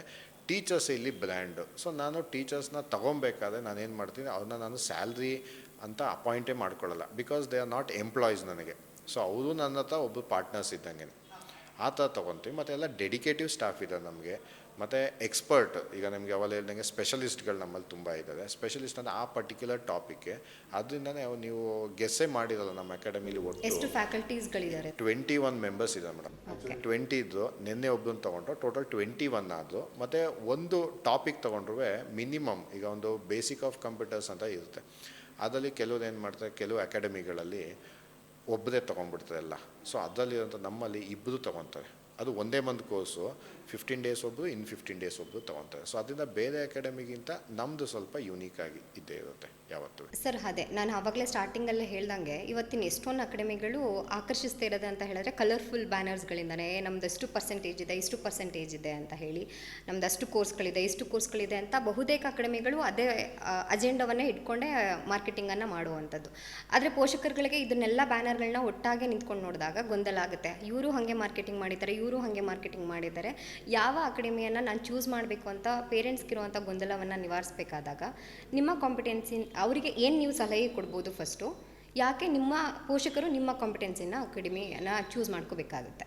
ಮೇಡಮ್ ಅದು ಒಳ್ಳೆಯ ಪ್ರಶ್ನೆ. ನಾನು ಮೊದಲನೇದು ಇಲ್ಲಿ ಏನು ಅಂತಂದರೆ, ತಪ್ಪಿರೋವಂಥದ್ದು ನಮ್ಮ ಪೇರೆಂಟ್ಸ್ಗಳಲ್ಲಿ. ಹೌದು, ಪೇರೆಂಟ್ಸ್ ಏನು ತಪ್ಪು ಮಾಡ್ತಾರೆ, ಮುಂದೆ ನೀವು ಹೇಳ್ದಂಗೆ ಬ್ಯಾನರ್ ಎಲ್ಲ ತೋರಿಸ್ತಾರೆ. ಅಕಾಡೆಮಿಗಳು ಯಾಕೆ ಬ್ಯಾನರ್ ತೋರಿಸ್ತಾರೆ ಅಂತಲೇ ಹೇಳ್ಬಿಡ್ತೀನಿ. ಮೊದಲನೇದು ಅಡ್ಮಿಷನ್ಗೋಸ್ಕರ. ಈಗ ಒಂದು ಅಡ್ಮಿಷನ್ ಬೇಕೇ ಬೇಕು ನಮಗೆ ಅಂದಾಗ ನಾವು ಬ್ಯಾನರ್ ತೋರಿಸ್ಲೇಬೇಕು. ಈಗ ನೀವೇ ನಮ್ಮ ಅಕಾಡೆಮಿ ನೋಡ್ಬೋದು, ನಾವು ಇಲ್ಲಿ ಗಂಟೆ ಈಗ ಕುವೆಂಪು ನಗರಕ್ಕೆ ಬಂದು ನಾವು 5 ಮಂತ್ಸ್ ಆಗಿದೆ. ನಾವೀಗ ಒಂದು ಬ್ಯಾಚ್ ಮಾತ್ರ ಔಟ್ಪುಟ್ ಕೊಟ್ಟಿರೋದು. ಇನ್ನು 1 ಇಯರ್ ಕೋರ್ಸಸ್ಗಳಿರ್ತದೆ, ಲೈಕ್ PUC ಆಗಿರ್ಬೋದು, ಪ್ರೊಫೆಷನಲ್ ಕೋರ್ಸಸ್ಸು. ಇದೆಲ್ಲ ನಮ್ಮದು ಈಗ ರಿಸಲ್ಟ್ ಔಟ್ಪುಟ್ ಬರಬೇಕು. ಅದಾದಮೇಲೂ ಅಷ್ಟೇ, ಔಟ್ಪುಟ್ ಬಂದರೂ ಅಷ್ಟೇ ನಾವು ಯಾವುದೇ ಕಾರಣಕ್ಕೂ ಬ್ಯಾನರ್ ಆಗಲಿ ಸ್ಟೂಡೆಂಟ್ ಆಗಲಿ ತೋರಿಸಲ್ಲ. ಯಾಕೆ ಅಂದರೆ ಪೇರೆಂಟ್ಸ್ಗಳು ಫಸ್ಟು ಒಂದು ಅಕಾಡೆಮಿ ಅಂತಿದ್ದಂಗೆ ಬರೀ ಬ್ರ್ಯಾಂಡ್ ನೋಡ್ಬಿಟ್ಟು ಹೋಗೋದಲ್ಲ, ಒಳಗಡೆ ಫಸ್ಟು ಹೋಗಬೇಕು. ಒಳಗಡೆ ಯಾರು ಓನರಿಂದ ಹಿಡಿದು, ಈಗ ಅದು ಅಕಾಡೆಮಿ ಯಾರು ರನ್ ಮಾಡ್ತಾ ಇದ್ದಾರೆ, ಅವ್ರು ಎಜುಕೇಷನ್ ಬ್ಯಾಕ್ಗ್ರೌಂಡಿಂದ ಬಂದಿದ್ದಾರಾ ಮೊದಲನೇದು. ಯಾಕೆ ಅಂದರೆ ಇವತ್ತು ನಮ್ಮ ಇಡೀ ಭಾರತ ದೇಶದಲ್ಲಿ ಲೆಕ್ಕ ಹಾಕ್ಕೊಂಡ್ರೆ 80% institutions, schools, college, private institutions ಯಾವುದೋ ಎಜುಕೇಷನ್ ಬ್ಯಾಕ್ಗ್ರೌಂಡಿಂದ ಬಂದೋರು ನಡೆಸ್ತಾ ಇಲ್ಲ. ಇನ್ನು 20% ಮಾತ್ರ ನಡೆಸ್ತಾ ಇರೋದು. ಹೌದು, ನೀವು ಹೇಳ್ದಂಗೆ ಅದು ಇವಾಗಿನ ಎಜುಕೇಷನ್ ಇನ್ಸ್ಟಿಟ್ಯೂಷನ್ಸ್ ಎಲ್ಲ ಬಿಸ್ನೆಸ್ ಅನ್ನೋ ಥರ ಆಗೋಗ್ಬಿಟ್ಟಿದೆ. ದುಡ್ಡು ಮಾಡೋದಕ್ಕೋಸ್ಕರನೇ ನಾವು ಏನು ಮಾಡ್ಬೋದು, ಒಂದು ರಾಜಕೀಯಕ್ಕೆ ಹೋಗ್ಬೋದು, ಇಲ್ಲ ಹಾಸ್ಪಿಟಲ್ಗಳು, ಇಲ್ಲಾಂದರೆ ಎಜುಕೇಷನ್ ಇನ್ಸ್ಟಿಟ್ಯೂಷನಿಂದನೇ ಬಿಸ್ನೆಸ್ ಮಾಡಿ ದುಡ್ಡು ತೆಗಿಬೇಕು ಅಂತಲೇ ಇರೋದು. ಹಾಗಾಗಿ ನಿಮ್ಮದು ಬಿಸ್ನೆಸ್ಸಾ ಅಥವಾ ನಿಜವಾಗ್ಲೂ ಸ್ಟೂಡೆಂಟ್ ಪರವಾಗಿದ್ದೀನಾ? ಇಲ್ಲ ಮೇಡಮ್, ಎಜುಕೇಷನ್ ಯಾವತ್ತೂ ಬಿಸ್ನೆಸ್ ಆಗಲ್ಲ. ನಾನು ಯಾವತ್ತೂ ಎಜುಕೇಷನ್ನ ಬಿಸ್ನೆಸ್ ಅಂತ ತೊಗೊಂಡಿಲ್ಲ. ಅದು ನನ್ನ ಪ್ರೊಫೆಷನ್ನು. ಯಾಕೆ ಅಂದರೆ ನನ್ನ ಫ್ಯಾಮಿಲಿ ಬ್ಯಾಕ್ಗ್ರೌಂಡೇ ಒಂದು ಟೀಚಿಂಗ್ ಫೀಲ್ಡಿಂದ ಬಂದಿರೋದು. ನಾನು, ನನ್ನ ತಾಯಿ ಆಗಿರ್ಬೋದು, ನನ್ನ ವೈಫ್ ಆಗಿರ್ಬೋದು, ನಮ್ಮ ರಿಲೇಟಿವ್ಸ್ ಆಗಿರ್ಬೋದು, ಎಲ್ಲ ಟೀಚಿಂಗ್ ಫೀಲ್ಡಿಂದ ಬರೋದ್ರಿಂದ ನನ್ನ ಪ್ರಕಾರ ಎಜುಕೇಷನ್ ಯಾವತ್ತೂ ಬಿಸ್ನೆಸ್ ಆಗಲ್ಲ. ಯಾರು ಬಿಸ್ನೆಸ್ ಅಂತ ತೊಗೊತಾರೆ ಅಂತಂದರೆ ನಿಮ್ಗೆ ಅವಲೇ ಹೇಳ್ದಂಗೆ 80% ಒಂದು ನಾನ್ ಎಜುಕೇಷನ್ ಬ್ಯಾಕ್ಗ್ರೌಂಡಿಂದ ಬಂದಿರ್ತಾರೆ. ಅವ್ರು ಏನು ಮಾಡ್ತಾರೆ, ನಾನು ಇನ್ವೆಸ್ಟ್ ಮಾಡಿದ್ದೀನಿ, ನಾನು ದುಡ್ಡು ಎತ್ಕೊತೀನಿ. ಈಗ ನನ್ನದೇ ಸಂಸ್ಥೆ ತೊಗೊಂಡ್ರೆ ನಾವು ಹೆಚ್ಚು ಕಮ್ಮಿ 20-25 ಲಕ್ಷ ಇನ್ವೆಸ್ಟ್ ಮಾಡಿರ್ತೀವಿ. ನಾನು ಅದನ್ನು ಮಾತ್ರ ಎತ್ಕೊತೀನಿ. ಅದು ಬಿಟ್ಟರೆ ತಿಂಗಳಿಗೆ ನಾವು ದುಡ್ಡು ಹೆಂಗೆ ಎತ್ಕೊತೀವಿ ಅಂತಂದರೆ ನಾನು ಒಂದು ಸ್ಯಾಲ್ರಿ ಥರ ತೊಗೊತೀನಿ. ಯಾಕಂದ್ರೆ ನಂಗೆ ಅದು ಪ್ರೊಫೆಷನ್ನಾಗಿ ನನಗೆ ಸಂಬಳ ಥರ ನಾನು ತೊಗೋತೀನಿ. ಇನ್ನು ಮಿಕ್ಕಿದ ಲಾಭ ಎಲ್ಲ ಏನಾಗುತ್ತೆ, ನಮ್ಗೆ ಅಲ್ಲೇ ಬಿಸ್ನೆಸ್ಸಲ್ಲೇ ಉಳ್ಕೊಂಡಿರುತ್ತೆ. ಒಂದು ಬಿಸ್ನೆಸ್ ಅಂತ ತೊಗೊಂಡ್ರೆ, ಸೊ ಒಂದು ಪ್ರೊಫೆಷನ್ ಅಂತ ತೊಗೊಂಡ್ರೆ ನಮ್ಗೆ ಅಕೌಂಟಲ್ಲಿ ಇರ್ತದೆ, ಅದು ಆಡಿಟ್ ಮಾಡ್ಕೊತದೆ. ಸೊ ಅದರಿಂದ ಯಾವುದೇ ಕಾರಣಕ್ಕೂ ಎಜುಕೇಷನ್ ಸಿಸ್ಟಮ್ ಅದು ಬಿಸ್ನೆಸ್ ಆಗಲ್ಲ. ಎಜುಕೇಷನ್ ಆಗಿರ್ಬೋದು, ಹಾಸ್ಪಿಟ್ಲ್ ಆಗಿರ್ಬೋದು, ಯಾವತ್ತೂ ಬಿಸ್ನೆಸ್ ಆಗಲ್ಲ. ಒಬ್ಬ ಬಿಸ್ನೆಸ್ ಮ್ಯಾನ್ ಅಂತ ರನ್ ಮಾಡಿದ್ರೆ ಬಿಸ್ನೆಸ್ ಅಂತ ತೊಗೊತಾರೆ, ದುಡ್ಡು ಹಾಕಿದ್ದೀನಿ, ದುಡ್ಡು ಎತ್ಕೊತಾರೆ. ನಾನಿಲ್ಲಿ ಬಂದಿರೋವಂಥದ್ದು ಎಜುಕೇಷನ್ ಕೊಡಲೇಬೇಕು ಮಕ್ಕಳಿಗೆ. ಅದು ವಿಭಿನ್ನವಾಗಿ ಕೊಡಬೇಕು ಎಜುಕೇಷನ್ನು. ಈಗ ಸ್ಕೂಲ್ಸು ಕಾಲೇಜಸ್ಗಳು ನಮ್ಮದೊಂದು ಸಿಲೆಬಸ್ ನೋಡಿದ್ರೆ, ಸಿಲೆಬಸ್ಸಲ್ಲಿ ಏನಿರ್ತದೆ, ಒಂದು ಥಿಯರಿಗೆ ಜಾಸ್ತಿ ಇರುತ್ತೆ. ಈಗ ಒಂದು ಡಿಜಿಟಲ್ ಮಾರ್ಕೆಟಿಂಗ್ ಅಂತ ತಗೊಳ್ಳೋಣ. ಇದೇ ನಮ್ಮ ಮೈಸೂರು ಯೂನಿವರ್ಸಿಟಿಲಿ ಡಿಜಿಟಲ್ ಮಾರ್ಕೆಟಿಂಗ್ ಅಂತ ಒಂದು ಕೋರ್ಸ್ ಲಾಂಚ್ ಮಾಡ್ತಾರೆ, ಎಲ್ಲ BCom, BBA, BCAದವ್ರಿಗೆ. ಆದರೆ ಡಿಜಿಟಲ್ ಮಾರ್ಕೆಟಿಂಗು ಒಬ್ಬ ಡಿಗ್ರಿ ಸ್ಟೂಡೆಂಟು ಕಲ್ತು ಆಚೆಗೆ ಬಂದಾಗ ಅವನು ಕೆಲಸ ಮಾಡ್ಬೋದಾ? ಮಾಡೋಕ್ಕಾಗಲ್ಲ. ಯಾಕೆಂದರೆ ಅಲ್ಲಿ ಥಿಯರಿ ಕಲ್ತಿರ್ತಾನೆ, ಪ್ರಾಕ್ಟಿಕಲ್ ಕಲ್ತಿರಲ್ಲ. ಇಲ್ಲಿ ಕಂಪ್ನಿಗಳಿಗೆ ಏನು ಬೇಕು, ಪ್ರಾಕ್ಟಿಕಲಾಗಿ ಮಾಡೋದು ಬೇಕು. ಈಗ ಒಂದು ಸೋಷಿಯಲ್ ಮೀಡಿಯಾ ಯೂಸ್ ಮಾಡೋದಾಗಿರ್ಬೋದು, ಪ್ರಾಕ್ಟಿಕಲ್ ಆಗಬೇಕು. ಆ ಪ್ರಾಕ್ಟಿಕಲಲ್ಲಿ ಯಾವ್ದು ಹೇಳ್ಕೊಡ್ತೀವಿ, ಅಕಾಡೆಮಿಗಳು ಹೇಳ್ಕೊಡ್ತೀವಿ. ನಮ್ಮಲ್ಲಿ ಏನು ಮಾಡ್ತಾರೆ, ಇವತ್ತು ಟ್ರೆಂಡ್ ಏನಿದೆ, ಈಗ ಒಂದು ಡಿಜಿಟಲ್ ಮಾರ್ಕೆಟಿಂಗ್ ತೊಗೊಂಡ್ರೆ ಡಿಜಿಟಲ್ ಮಾರ್ಕೆಟಿಂಗ್ ಅವತ್ತಿಂದನೂ ಇದೆ, 10 ವರ್ಷದಿಂದನೂ ಇದೆ. ಬಟ್ ಇವತ್ತು ಏನಿದೆ, AI ಟೆಕ್ನಾಲಜಿ ಅಂತಿದೆ. ನೆಕ್ಸ್ಟು ಇನ್ನು 2 ವರ್ಷ, ನನಗೆ ಗೊತ್ತಿರೋಂಗೆ ಒಂದು 2 ವರ್ಷ ಅಷ್ಟೇ AI ಟೆಕ್ನಾಲಜಿ ಬರೋದು. ಅದಾದಮೇಲೆ ಬೇರೆ ಟೆಕ್ನಾಲಜಿ ಬರ್ಬೋದು. ಈಗ ಆಲ್ರೆಡಿ ಜಪಾನ್ ಅವರು ಬೇರೆ ಟೆಕ್ನಾಲಜಿ ಯೂಸ್ ಮಾಡ್ತಾರೆ, ಅಡ್ವಾನ್ಸ್ ಟೆಕ್ನಾಲಜಿ. ಅವ್ರು ಹೇಳ್ತಾರೆ AIನ ಔಟ್ಡೇಟೆಡ್ ಅಂತ ಹೇಳ್ತಾರೆ. ನಮ್ಮ ಇಂಡಿಯಾದಲ್ಲಿ ಅದೇ ಅಪ್ಡೇಟೆಡ್ ಟೆಕ್ನಾಲಜಿ. ಅಂದರೆ ಮುಂಚೆ ನಾವು ಗೂಗಲ್ ಯೂಸ್ ಮಾಡ್ತಿದ್ದೋ, ಇವತ್ತು ಯೂಸ್ ಮಾಡ್ತೀವಿ. ಅದಕ್ಕೊಂದು ಎಕ್ಸ್ಟ್ರಾ ಫೀಚರ್ ಆ್ಯಡ್ ಮಾಡೋದು. ಸೊ ಅದರಿಂದ ಪ್ರಾಕ್ಟಿಕಲ್ ಓರಿಯೆಂಟೆಡ್ ತುಂಬ ಇಂಪಾರ್ಟೆಂಟು. ಸೊ ಅದರಿಂದ ಪೇರೆಂಟ್ಸು ನೋಡಬೇಕು ಒಳಗಡೆ ಏನಿದೆ, ಯಾರು ಓನರ್ಸ್ಗಳು ಏನು ಮಾಡ್ತಾ ಇದ್ದಾರೆ, ಮತ್ತು ಸ್ಟಾಫ್ ಯಾರು. ಈಗ ನಮ್ಮ ಮಗು ಒಂದು ಕಡೆ ಕಳಿಸ್ತಾ ಇದ್ದೀವಿ ಮಕ್ಕಳನ್ನ ಅಂತಂದಾಗ ಅಲ್ಲಿ ಯಾರು ಹೇಳ್ಕೊಡ್ತಾ ಇದ್ದಾರೆ, ಯಾವ್ಯಾವ ಟಾಪಿಕ್ಸ್ ಇದೆ, ಮತ್ತು ಹೇಳ್ಕೊಟ್ಮೇಲೆ ಓಕೆ ಕಲ್ತಾಯಿತು. ಕಲ್ತಾದ್ಮೇಲೆ ಅದು ನನ್ನ ಮಕ್ಳಿಗೆ ಹೆಂಗೆ ಬೆನಿಫಿಟ್ ಆಗುತ್ತೆ. ಈಗ ನಮ್ಮಲ್ಲೇ ಒಂದು ಪ್ರೊಫೆಷನಲ್ ಕೋರ್ಸ್ಗೆ ಒಂದು ಹುಡುಗಿ ಅಡ್ಮಿಷನ್ ಆಗಿದೆ. ಆ ಪೇರೆಂಟ್ಸ್ ನೋಡಿದ್ರೆ ನಮ್ಗೆ ಖುಷಿ ಆಯಿತು. ಸೊ ಅದು ಚಾರ್ಟೆಡ್ ಅಕೌಂಟ್ CA ಮಾಡಿಸ್ಬೇಕು. ಅದು ಈಗ ಸೆಕೆಂಡ್ PUC ಮುಗಿದಿದೆ, 98% ಅಡ್ಮಿಷನ್ಸು. ಆವಾಗ ಆ ಪೇರೆಂಟ್ಗೆ ನಾವು ಏನು ಎಜುಕೇಟ್ ಮಾಡ್ತೀವಿ ಅಂದರೆ, ಸರ್ ಕಾಲೇಜಿಗೆ ಸೇರಿಸ್ತಾ ಇದ್ದೀವಿಯಾ ಅಂತಂದಾಗ, ಇಲ್ಲ ಸರ್ ನಾವು ಸೇರಿಸ್ತಾ ಇಲ್ಲ. ಅಲ್ಲಿಗೆ ಪೇರೆಂಟ್ಸ್ಗೆ ಎಜುಕೇಷನ್ ಇದೆ. ಕೆಲವು ಪೇರೆಂಟ್ಸ್ ಏನು ಮಾಡ್ತಾರೆ, ನಾನು CA ಮಾಡ್ತಿದ್ದಂಗೆ ನಾನು ಕಾಲೇಜ್ ಡಿಗ್ರಿಗೆ ಬೇಕು ಅಂತ. CAನೇ ಒಂದು ಡಿಗ್ರಿ, ಅದು ಡಬಲ್ ಡಿಗ್ರಿ ಇರ್ತದ CA, ಅದೇ ಒಂದು ಪ್ರೊಫೆಷನಲ್ ಕೋರ್ಸು. ಅದ್ರ ಜೊತೆಗೆ ಮತ್ತೆ ನಾನು ಕಾಲೇಜಿಗೆ ಸೇರಿಸ್ತೀನಿ. ಅಲ್ಲಿಗೆ ಪೇರೆಂಟ್ಸ್ಗೆ ಗೊತ್ತಿಲ್ಲ, ನಾಲೆಡ್ಜ್ ಇಲ್ಲ. ನಾವು ಅದನ್ನು ಫಿಲ್ ಮಾಡ್ತೀವಿ, ಯಾವ್ದು ಬೇಕು, ಯಾವ್ದು ಬೇಡ, ಯಾವ ಕೋರ್ಸ್ ತೊಗೊಂಡ್ರೆ ಏನಾಗುತ್ತೆ. ಈಗ ಕೋಡಿಂಗ್ ಅಂತ ಒಂದು ಕಾನ್ಸೆಪ್ಟ್ ಇದೆ. ಕೋಡಿಂಗ್ ಮಾಡಬೇಕಾದ್ರೆ ಯಾವುದು, ಈಗ BCom ಸ್ಟೂಡೆಂಟ್ಸ್ ನಾನು ಕೋಡಿಂಗ್ ಕಲಿಬೇಕು ಅಂತ ನಾನು ಕೇಳ್ತೀನಿ, ಯಾಕೆ ಕಲಿಬೇಕು ಸರ್? IT ಕಂಪ್ನೀಸಲ್ಲಿ ಬೇಗ ಆಪರ್ಚುನಿಟೀಸ್ ಇದೆ. ಬಟ್ ನಿನ್ನ ಬ್ಯಾಕ್ಗ್ರೌಂಡ್ ಏನು, ಕಾಮರ್ಸ್ ಬ್ಯಾಕ್ಗ್ರೌಂಡಿಂದ ಬಂದಿರುತ್ತೆ. ನಾನು ಕೋಡಿಂಗ್ ಕಲಿಬೇಕು. ಬೇಡ, ಕೋಡಿಂಗ್ ಬದಲು ಮಾರ್ಕೆಟಿಂಗ್ ಕಲಿ, ಸೇಲ್ಸ್ ಕಲಿ. ಅಂದರೆ ಅಲ್ಲಿ ವಿದ್ಯಾರ್ಥಿಗಳ ಬ್ಯಾಕ್ಗ್ರೌಂಡ್ ನೋಡಿ ಅವ್ನಿಗೆ ಏನು ಎಲಿಜಿಬಿಲಿಟಿ ಇರ್ತಾನೋ ಅದ್ರ ಬೇಸ್ ಮೇಲೆ ಇನ್ನೂ ಡೆವಲಪ್ ಮಾಡಿಸುವಂಥ ಕೆಲಸವನ್ನು ನೀವು ಮಾಡ್ತೀವಿ. ಹೌದು ಮೇಡಮ್, ಕಂಪ್ನಿಗಳು ಯಾವುದು ಫೂಲ್ಸ್ ಅಲ್ಲ. ಒಬ್ಬ ವಿದ್ಯಾರ್ಥಿನ ಅಪಾಯಿಂಟ್ ಮಾಡ್ಕೊಬೇಕಾದ್ರೆ ಅಥವಾ ವಿದ್ಯಾರ್ಥಿನ ತಗೊಬೇಕಾದ್ರೆ ಸುಮ್ಮನೆ ತೆಗಿಯಲ್ಲ. ದೇ ಆರ್ ವೆಲ್ ಎಸ್ಟಾಬ್ಲಿಷ್ಡ್ ಕಂಪ್ನೀಸ್ಗಳಿರ್ತದೆ. ಒಬ್ಬ ವಿದ್ಯಾರ್ಥಿ ತಗೋಬೇಕಾದ್ರೆ ಅವನಿಗೆ ಸ್ಕಿಲ್ ಏನಿದೆ, ಮಾರ್ಕ್ಸ್ ಕಾರ್ಡ್ ಬಿಡಪ್ಪ, ನೀನು ಜಸ್ಟ್ ಪಾಸ್ ಆದಾಗಿದ್ದು 90 ತೆಗೆದು ಗೋಲ್ಡ್ ಮೆಡಲ್ ಆಗೋದು ತೆಗೆದು, ನನಗದು ಬೇಡ. ಸ್ಕಿಲ್ ಏನಿದೆ. ಹೌದು, ಇವಾಗ ಮೊನ್ನೆ ಒಂದಷ್ಟು ಸಾಮಾಜಿಕ ಜಾಲತಾಣಗಳಲ್ಲಿ ನೋಡ್ತಾ ಇರೋದಂತ ಕೆಲವು ಇರುವಂಥ ಖಾಲಿ ಇರುವಂಥ ಪೋಸ್ಟ್ಗಳಿಗೆ ಸಾವಿರಾರು ವಿದ್ಯಾರ್ಥಿಗಳು ರೆಸುಮೆಯನ್ನು ಇಟ್ಕೊಂಡು ಸಾಲುಗಟ್ಟಿ ನಿಂತಿರುವಂಥದ್ದನ್ನು ನೋಡಿರ್ಬೋದು. ಜೊತೆಗೆ ಧಾರವಾಡದಲ್ಲೆಲ್ಲ ಸರ್ಕಾರಿ ಉದ್ಯೋಗಗಳೇ ಬೇಕು ಅಂತ ಹೇಳಿಬಿಟ್ಟು ಸುಮ್ಮನೆ ಒಂದಷ್ಟು ವರ್ಷಗಳಲ್ಲಿ ಓದ್ಕೊಂಡು ಕೆಲಸ ಸಿಗಲಿಲ್ಲ ಅಂತ ಹೇಳಿ ಪ್ರತಿಭಟನೆಯನ್ನೇ ಮಾಡ್ಕೊಂಡು ನಿಂತಿರ್ತಾರೆ. ಸೊ ಈ ಥರದಲ್ಲಿ ನೋಡಿದಾಗ ಹೌದು, ನೀವು ಹೇಳ್ದಂಗೆ ಅವ್ರಿಗೆ ಅರ್ಹತೆ ಏನಿರುತ್ತೋ ಅದರಲ್ಲೇ ಡೆವಲಪ್ ಮಾಡಿಸುವಂಥ ಕೆಲಸವನ್ನು ನೀವು ಖಂಡಿತವಾಗ್ಲೂ ಮಾಡ್ತಾ ಇದ್ದೀರಾ. ಹಾಗೆ ವಿದ್ಯಾರ್ಥಿಗಳು ಇವಾಗ ಏನಂತ ಹೇಳಿದ್ರೆ, ಅವನು ಒಂದು ಉದ್ಯೋಗವನ್ನು ಕಟ್ಕೋಬೇಕು ಅಂತ ಹೇಳಿದ್ರೆ ಅಥವಾ ಒಂದು ಕೆಲಸವನ್ನು ತಗೋಬೇಕು ಅಂತ ಹೇಳಿದಾಗ ಅವನಿಗೆ ಶಿಕ್ಷಣ ಮುಖ್ಯನಾ ಅಥವಾ ಅಲ್ಲಿ ಟ್ಯಾಲೆಂಟ್ ಮುಖ್ಯನಾ ಅಥವಾ ಒಂದು ಮಾರ್ಗದರ್ಶನ ಮುಖ್ಯನಾ? ಜೊತೆಗೆ ಒಬ್ಬ ಸಾಧಾರಣ ವಿದ್ಯಾರ್ಥಿ ಬರ್ತಾನೆ ಅಂತ ಹೇಳಿದ್ರೆ, ಯಾಕಂದರೆ 100 ಜನ ವಿದ್ಯಾರ್ಥಿಗಳಿರ್ತಾರೆ ಅಂದರೆ ಅದರಲ್ಲೊಬ್ಬ ಸಾಧಾರಣ ವಿದ್ಯಾರ್ಥಿನೂ ಕೂಡ ಇರ್ತಾನೆ. ಎಲ್ಲರೂ ವೆಲ್ ಎಜುಕೇಟೆಡ್ ಫ್ಯಾಮಿಲಿ ಬ್ಯಾಕ್ಗ್ರೌಂಡಿಂದನೇ ಬಂದಿರೋದಿಲ್ಲ. ಆ ಥರ ಸಾಧಾರಣವಾಗಿ ಬರುವಂಥ ವಿದ್ಯಾರ್ಥಿಗೆ ನೀವು ಏನನ್ನ ಅವನನ್ನು ಮುಂದೆ ತರೋದಕ್ಕೆ ಹೇಗೆ ನೀವು ಫೋಕಸ್ ಮಾಡ್ತೀರಾ? ಮೇಡಮ್, ಇಲ್ಲಿ ಎರಡು ಅಂಶನ ನಾವು ಗಮನಿಸಬೇಕು. ಒಂದು, ನೀವು ಹೇಳಿದ್ರಿ ಸಾಲುಗಟ್ಟಾಗಿ ನಿಂತಿರ್ತದೆ. ತುಂಬ ಒಂದೇ ಒಂದು 10 ಪೋಸ್ಟ್ ಇತ್ತು ಅಂತಂದರೆ ಅದಕ್ಕೆ 1,000 ಜನ ನಿಂತಿರ್ತಾರೆ. 1,000 ಜನ ನಿಂತಿರ್ತಾರೆ. ನಾವು ಬೇಕಾದ್ರೆ ಆ 1,000 ಜನ ಕೇಳೋಣ, ಆ ಕಂಪ್ನಿಗೆ ಅಪ್ಲೈ ಮಾಡಬೇಕಾದ್ರೆ ಆ ಅರ್ಹತೆ ಇದೆಯಾ ನಿಮಗೆ? ಅರ್ಹತೆ ಅಂದರೆ ಏನು? ಅವ್ರ ಪ್ರಕಾರ ನಾನು ಡಿಗ್ರಿ ಮಾಡಿದ್ರೆ ನನಗೆ ಕೆಲಸ ಸಿಕ್ಬಿಡುತ್ತೆ ಅಂತ ಹೇಳ್ತಾರೆ. ಸೊ ಡಿಗ್ರಿ ಮಾಡ್ತಿದ್ದಂಗೆ ನಮಗೆ ಕೆಲಸ ಸಿಗಲ್ಲ ಇದು. ಮತ್ತು ಯಾವಾಗ ಗೌರ್ಮೆಂಟು ನನಗೆ ನೀನು ಡಿಗ್ರಿ ಮಾಡ್ಕೊಂಬ ನಾನು ಕೆಲಸ ಕೊಡ್ತೀನಿ ಅಂತಂದರೆ, ನನ್ನ ಒಂದು ವಿದ್ಯಾರ್ಥಿಗಳಿಗೆ ಪ್ರಶ್ನೆ ಅಂತಂದರೆ, ಗೌರ್ಮೆಂಟ್ ಯಾಕೆ ನಿಮಗೆ ಕೆಲಸ ಕೊಡಬೇಕು? ಗೌರ್ಮೆಂಟ್ ಕೆಲಸ ಮಾಡೋಕ್ಕೆ ಯಾಕೆ? ಗೌರ್ಮೆಂಟ್ಗೆ ಹೆಂಗಿರಬೇಕು ಗೌರ್ಮೆಂಟ್ ಅಂತಂದರೆ, ನನಗೆ ಬೇಕಾಗಿರೋ ಟ್ಯಾಲೆಂಟ್ ನಿನ್ನಲ್ಲಿದೆ, ಬಪ್ಪ ನಾನು ಕಲಿತೀನಿ ಅನ್ನೋ ಥರ ಗೌರ್ಮೆಂಟ್ ಇರಬೇಕು. ಬಟ್ ಇವಾಗ ಎರಡನೇ ಅಂಶ ನಾವು ಕನ್ಸಿಡರ್ ಮಾಡಿದಾಗ ಸ್ಟ್ರೈಕ್ ಮಾಡ್ತಾರೆ. ಇಷ್ಟು ಜನ ಸ್ಟ್ರೈಕ್ ಮಾಡೋ ವಿದ್ಯಾರ್ಥಿಗಳಿಗೆ ನಂದೊಂದು ನೇರ ಪ್ರಶ್ನೆ ಅಂತಂದರೆ, ಗೌರ್ಮೆಂಟ್ ಕರೆದಿಲ್ಲ ಒಪ್ಕೊತೀನಿ, ಆದರೆ ಬ್ಯಾಂಕಿಂಗ್ ಕ್ಷೇತ್ರದಲ್ಲಿ 10 ವರ್ಷದಿಂದ 4-5 ಲಕ್ಷ ಪೋಸ್ಟ್ ಕರೆದಿದ್ದಾರೆ 10 ವರ್ಷದಲ್ಲಿ. ಇಲ್ಲಿ ನಮ್ಮ ಕರ್ನಾಟಕ ಭಾಗದಲ್ಲಿ ಎಷ್ಟು ವಿದ್ಯಾರ್ಥಿಗಳು ಸೆಲೆಕ್ಟ್ ಆಗೋದೆ? 1 or 2%. ಎಲ್ಲರೂ ಸರ್ಕಾರಿ ಉದ್ಯೋಗಗಳೇ ಬೇಕು ಅಂತ ಬೆನ್ನಟ್ಟು ಯಾಕೆ ನಿಂತಿದ್ದಾರೆ. ಬೇಕು? ಈಗ ಅದೊಂದು ಉದ್ಯೋಗ ಬೇಕು ಅಂತ ಅಂದಾಗ ಯಾಕೆ ಅದೇ ಬೇಕು? ಯಾಕೆ ಬೇರೆದು ಬೇಡ? ಕಂಪ್ನಿ ಬೇಡ ಆಯಿತು, ಕಂಪ್ನಿಲಿ ಏನು ಮಾಡ್ತಾರೆ, ಯಾವಾಗ ಬೇಕಾದ್ರೂ ತೆಗೆದಾಕೋ ಚಾನ್ಸಸ್ ಇರುತ್ತೆ. ಯಾವಾಗ ಒಂದು ಪ್ರಾಜೆಕ್ಟ್ ಮುಗೀತು ಅಂದ್ರೆ ಸುಮ್ಮನೆ ತೆಗೆದಾಕಲ್ಲ ಕಂಪ್ನಿ. ಅವರು ಸುಮ್ಮನೆ ಯಾವುದೇ ಕಾರಣಕ್ಕೂ ತೆಗಿಯಲ್ಲ. ಅಲ್ಲಿ ಎರಡೇ ರೀಸನ್ಗೆ. ಒಂದು, ಕೆಲವರು ಅವರೇ ಬಿಟ್ಬಿಡ್ತಾರೆ. ಒಂದು ಹರಾಸ್ಮೆಂಟ್ ಅಂತ ಕೆಲವರು ಹೇಳ್ತಾರೆ, ಅದ್ರ ಬಗ್ಗೆ ನನಗೆ ಅಷ್ಟು ಐಡಿಯಾ ಇಲ್ಲ. ಇನ್ನೊಂದು, ಪ್ರಾಜೆಕ್ಟ್ ಮುಗಿದ್ಮೇಲೆ ಕಂಪ್ನಿಯವ್ರು ತೆಗಿತಾರೆ. ಅವ್ರದ್ದು ಮುಗಿದ್ಮೇಲೆ, ಯಾಕಂದ್ರೆ ಕಂಪ್ನಿ ಅಷ್ಟೇ, ಅದು ಅವನಿಗೆ ಗೊತ್ತಿರುತ್ತೆ, ಗೊತ್ತಿದೆ ಸೇರ್ಕೊತಾರೆ.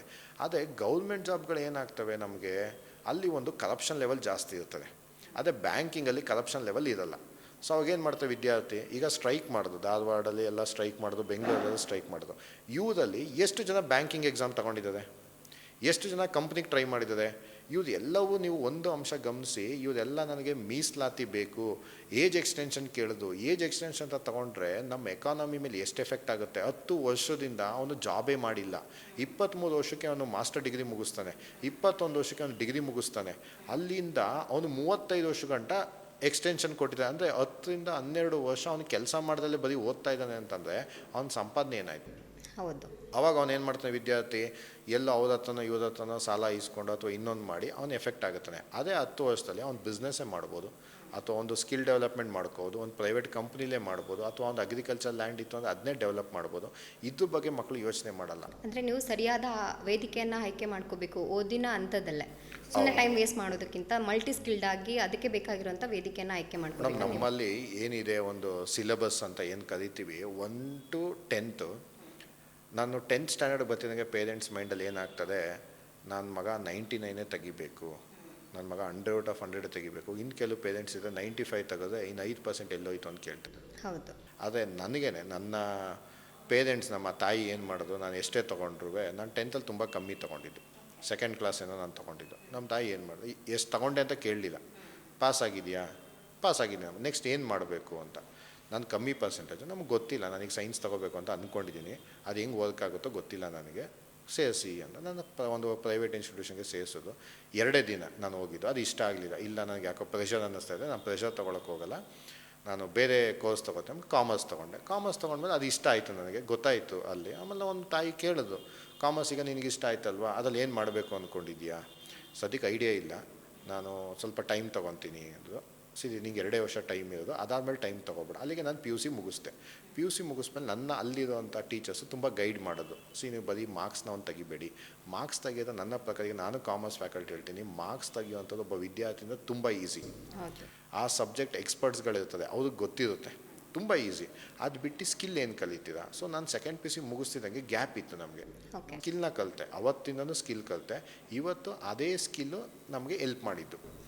ಡಿಗ್ರಿ ಜೊತೆಗೆ ಮಾಡಿಕೊಂಡು, ಡಿಗ್ರಿ ಜೊತೆಗೆ ನಾನು ಕಾಲೇಜ್ಗೆ ಸೇರಿಕೊಂಡು ಡಿಗ್ರಿಲಿ ಅಲ್ಲೂ ಫ್ಯಾಕಲ್ಟೀಸ್ ಗೈಡ್ ಮಾಡೋದು, ಎಲ್ಲ ಸ್ಕಿಲ್ನ ಕಲಿತು. ಮತ್ತು ಅಲ್ಲಿ ಕಮ್ಯುನಿಕೇಷನ್ ಸ್ಕಿಲ್ ಆಗಿರ್ಬೋದು, ಅಥವಾ ನಮಗೆ ಒಂದು ಸಿಸ್ಟಮ್ ರಿಲೇಟೆಡ್ ಸ್ಕಿಲ್ಸ್ ಆಗಿರ್ಬೋದು.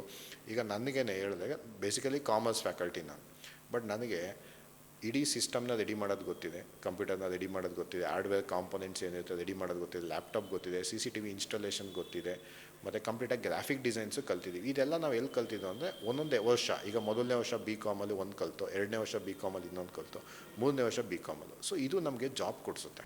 ಹೌದು ಹೌದು. ಆಮೇಲೆ ನಮ್ಮ ತಾಯಿ ಕೇಳಿದ್ರು, ಈಗ ಇದೆಲ್ಲ ಮಾಡಿ ನೀನು ಬೆಂಗಳೂರಿಗೆ ಹೋಗಬೇಕು, ಮಾಡ್ತೀಯಾ ಬೆಂಗಳೂರಿಗೆ ಹೋಗೋಕ್ಕೆ? ನಾನು ಈಗ ನನಗೇನೆ ಬೆಂಗಳೂರಿಗೆ ಹೋಗ್ಬೇಕು ಅಂದರೆ ಓಕೆ, ನಾನು ಯೋಚನೆ ಮಾಡಿದೆ ಬೆಂಗಳೂರಿಗೆ ಹೋದರೆ ನನಗೇನು ಸಿಗುತ್ತೆ ಜಾಬ್ ಆಪರ್ಚುನಿಟೀಸ್. ಆವಾಗ ಜಾಬ್ ಆಪರ್ಚುನಿಟೀಸ್ ತುಂಬ ಇತ್ತು. ಬಟ್ ನನಗೇನಾಯ್ತು, ಇಲ್ಲ ನಾನು ಜಾಬ್ ಮಾಡೋದು ಬೇಡ. ಏನು ಮಾಡ್ತೀಯ ಅದು? ಇಲ್ಲ ನೀನು ಟೀಚರ್ ಆಗಿದೆಯಾ, ಈಗ ನಾನು ಟೀಚರ್ ಆಯ್ತೀನಿ, ನಾನು ನೆಕ್ಸ್ಟ್ ಒಂದು ಕಾಲೇಜ್ ಮಾಡಲೇಬೇಕು. ನೀನು ಕಾಲೇಜ್ ಮಾಡಬೇಕು ಅಂದರೆ ನಿನಗೆ ಎಕ್ಸ್ಪೀರಿಯೆನ್ಸ್ ಬೇಕು, ಸೊ ನೀನೊಂದು ಕಾಲೇಜ್ ಜಾಯಿನ್ ಆಗು. ಅದು ಸರಿ ಆಯಿತು, ಒಂದು ಕಾಲೇಜ್ ಜಾಯಿನ್ ಆಗೋಣ. ಯಾಕಂದ್ರೆ ನನ್ನ ಉದ್ದೇಶ ಏನಿತ್ತು, ನಾನು ಒಂದು ಎಜುಕೇಷನಲ್ಲಿ ಏನಾದರೂ ಮಾಡಬೇಕು. ಯಾಕಂದ್ರೆ ಅಲ್ಲಿ ಗೊತ್ತಾಯಿತು ನಾನು ಸ್ಕಿಲ್ ಎಲ್ಲ ಕಲ್ತ ಮೇಲೆ ಎಜುಕೇಷನ್ ಏನೂ ಇಲ್ಲ, ಅದು ಬರೀ ಮಾರ್ಕ್ಸ್ ಕಾರ್ಡಲ್ಲಿರುತ್ತೆ. ಸ್ಕಿಲ್ ಕಲಿತ್ರೆ ನನಗದೊಂದು ಸಪೋರ್ಟು. ಹೆಂಗೆ ಅಂತಂದರೆ, ಈಗ ನಾನು ಅಮೇರಿಕಾಗೆ ಹೋಗಬೇಕು ಅಂದರೆ ನನಗೆ ಪಾಸ್ಪೋರ್ಟ್ ಇದ್ದರೆ ಸಾಲಲ್ಲ, ನನಗೆ ಫ್ಲೈಟ್ ಟಿಕೆಟ್ ತಗೊಂಡ್ಮೇಲೆ ನಾನು ಹೋಗಬೇಕು. ಸೊ ಈ ಕಾನ್ಸೆಪ್ಟಲ್ಲಿ ನಾನು ಏನು ಮಾಡಿದೆ, ಕಂಪ್ಲೀಟಾಗಿ ಇವತ್ತು ಎಜುಕೇಷನ್ ಸಿಸ್ಟಮ್ ಏನಿದೆ ಅದೆಲ್ಲ ಸ್ಕಿಲ್ ಬೇಕು ಮಕ್ಕಳಿಗೆ ಅನ್ನೋ ಥರ ನಮ್ಮ ಅಕಾಡೆಮಿ. ಅಂದರೆ ನೀವು ಪಾಸ್ಪೋರ್ಟ್ ಜೊತೆಗೆ ಫ್ಲೈಟ್ ಟಿಕೆಟ್ನು ಕೊಡಿಸ್ತಾ ಇದ್ದೀರಾ ವಿದ್ಯಾರ್ಥಿ? ಹೌದು, ಅದಿದ್ದೇ ಮಾತ್ರ. ಈಗ ಪಾಸ್ಪೋರ್ಟು ವೀಸಾ ಇತ್ತು ಅಂತಿದ್ದಂಗೆ ನಾನು ಅಮೇರಿಕಾಗೆ ಹೋಗೋಕ್ಕೆ ಸಾಧ್ಯ ಇಲ್ಲ, ನಾನು ದುಡ್ಡು ಕೊಟ್ಟೆ ತೊಗೋಬೇಕು. ಈ ದುಡ್ಡು ಕೊಟ್ಟೋ ಫ್ಲೈಟ್ ಟಿಕೆಟೇ ಸ್ಕಿಲ್ ಇತ್ತು ಅಂದರೆ, ಈಗ ಕಂಪ್ನಿಯವ್ನು ಕೇಳೋದು ಒಂದೇ ಪ್ರಶ್ನೆ, ಯಾವುದೇ HR ಗಳಿಗೆ ನೀವು ಹೋದರೆ ಸ್ಕಿಲ್ ಏನಿದೆ, ನಿಮ್ಮ ಹತ್ರ ಟ್ಯಾಲೆಂಟ್ ಏನಿದೆ. ಈಗ ನಮ್ಮ ಎಜುಕೇಷನ್ ಸಿಸ್ಟಮ್ ಹೇಳಿದ್ನಲ್ಲ, ಆ ಸಿಲೆಬಸ್ ಇದೆಯಲ್ಲ, ಫಸ್ಟ್ ಈ ಸಿಲೆಬಸ್ನ ಚೇಂಜ್ ಮಾಡಬೇಕು. ಈಗ ನೋಡಿ ಸ್ಕಿಲ್, ಈಗ ನಾನೇ ಸ್ಕಿಲ್ಲೆಲ್ಲ ಹೇಳ್ತೀನಿ. ಇದೇ ನಮ್ಮ ಡಿಗ್ರಿ ಸಿಲೆಬಸ್ಸು ಯಾವುದಾರ ಒಂದು ಸೆಮ್ಮಲ್ಲಿ ಒಂದೇ ಒಂದು ಸಬ್ಜೆಕ್ಟ್ನ ಪ್ರಾಕ್ಟಿಕಲ್ ಓರಿಯೆಂಟೆಡ್ ಸಬ್ಜೆಕ್ಟ್ ಕೊಟ್ಟಿದ್ದಾರ, ಒಂದು IT ರಿಲೇಟೆಡ್. ಈಗ ಇವತ್ತು AI ಅಂತದೆ, AI ಯಾರು ಕಲಿತಾನೆ? ಬರೀ ಒಬ್ಬ BCA student, MCA student. Sir ನಿಮ್ಮದು ಅದೇ ನಿಮ್ಮದು ಬ್ರೋಷರ್ಸಲ್ಲಿ ಇದೆ ಏನದು ಸೆಲ್ಫ್ ಎಂಪ್ಲಾಯ್ಮೆಂಟ್ನ ಅಥವಾ ಒಂದು ಸ್ವ ಉದ್ಯೋಗವನ್ನು ಮಾಡ್ಕೋಬೇಕು ಅಂತ ಹೇಳಿದ್ರೆ ಒಂದು ಏನದು ಪ್ರಾಯೋಗಿಕವಾಗಿ ಕಲಿಯೋದಕ್ಕೆ ಒಂದು ವೇದಿಕೆನ ನಾವು ಮಾಡ್ಕೊಡ್ತೀವಿ ಅಂತ, ಅದ್ರ ಬಗ್ಗೆ ಒಂಚೂರು ಏನಾದರೂ ಹೇಳ್ಬೋದಾ? ಮೇಡಮ್, ನಮ್ಮಲ್ಲಿ ಬಿಸ್ನೆಸ್ ಡೆವಲಪ್ಮೆಂಟ್ ಕೋರ್ಸಸ್ ಅಂತ ಇರ್ತೀವಿ. ಬಿಸ್ನೆಸ್ ಡೆವಲಪ್ಮೆಂಟ್ ಅಂದರೆ ನೀನು ಹೊಸ ಬಿಸ್ನೆಸ್ ಮಾಡಬೇಕಾ, ಯಾವ ಥರ ಬಿಸ್ನೆಸ್ ಮಾಡಬೇಕು, ಏನಿದೆ ನಿಮ್ಮ ಇನ್ವೆಸ್ಟ್ಮೆಂಟ್ ಪಾರ್ಟು, ಎಲ್ಲಿ ಮಾಡಬೇಕು ಅಂತ ಅವ್ರ ಹತ್ರ ಡೀಟೇಲ್ಸ್ ತೊಗೋತೀವಿ. ಇದಾದಮೇಲೆ 2 ತಿಂಗಳು ಟೈಮ್ ತೊಗೋತೀವಿ. ನಮ್ಮ ಟೀಮ್ ಏನಿದೆ, ಎಕ್ಸ್ಪರ್ಟ್ ಟೀಮ್ಸ್ಗಳು, ಅವರು ಪ್ರತಿಯೊಂದು ರಿಸರ್ಚ್ ಮಾಡ್ತಾರೆ. ಈ ಲೊಕೇಶನಲ್ಲಿ ಆಗುತ್ತಾ, ಅಲ್ಲಿ ಕಸ್ಟಮರ್ಸ್ ಯಾರು, ಕ್ಲೈಂಟ್ಸ್ಗಳು ಯಾರು ಅಂತ ಈ ರಿಸರ್ಚ್ನ ಮಾಡಿ ಅವ್ರಿಗೆ ರಿಪೋರ್ಟ್ನ ಕೊಡ್ತೀವಿ ನಾವು. ಇದು ಇಲ್ಲ ಸರ್ ನಮಗೆ ಕ್ಲಾಸಸ್ ಬೇಕು, ನಾನು ಬಿಸ್ನೆಸ್ ಹೆಂಗೆ ಡೆವಲಪ್ ಮಾಡಬೇಕು ಅಂದರೆ, ನಮಗೆ ಮೋರ್ ದೆನ್ 100 ನಮಗೆ ಇದೆ ಬಿಸ್ನೆಸ್ ಮ್ಯಾನ್ಗಳು.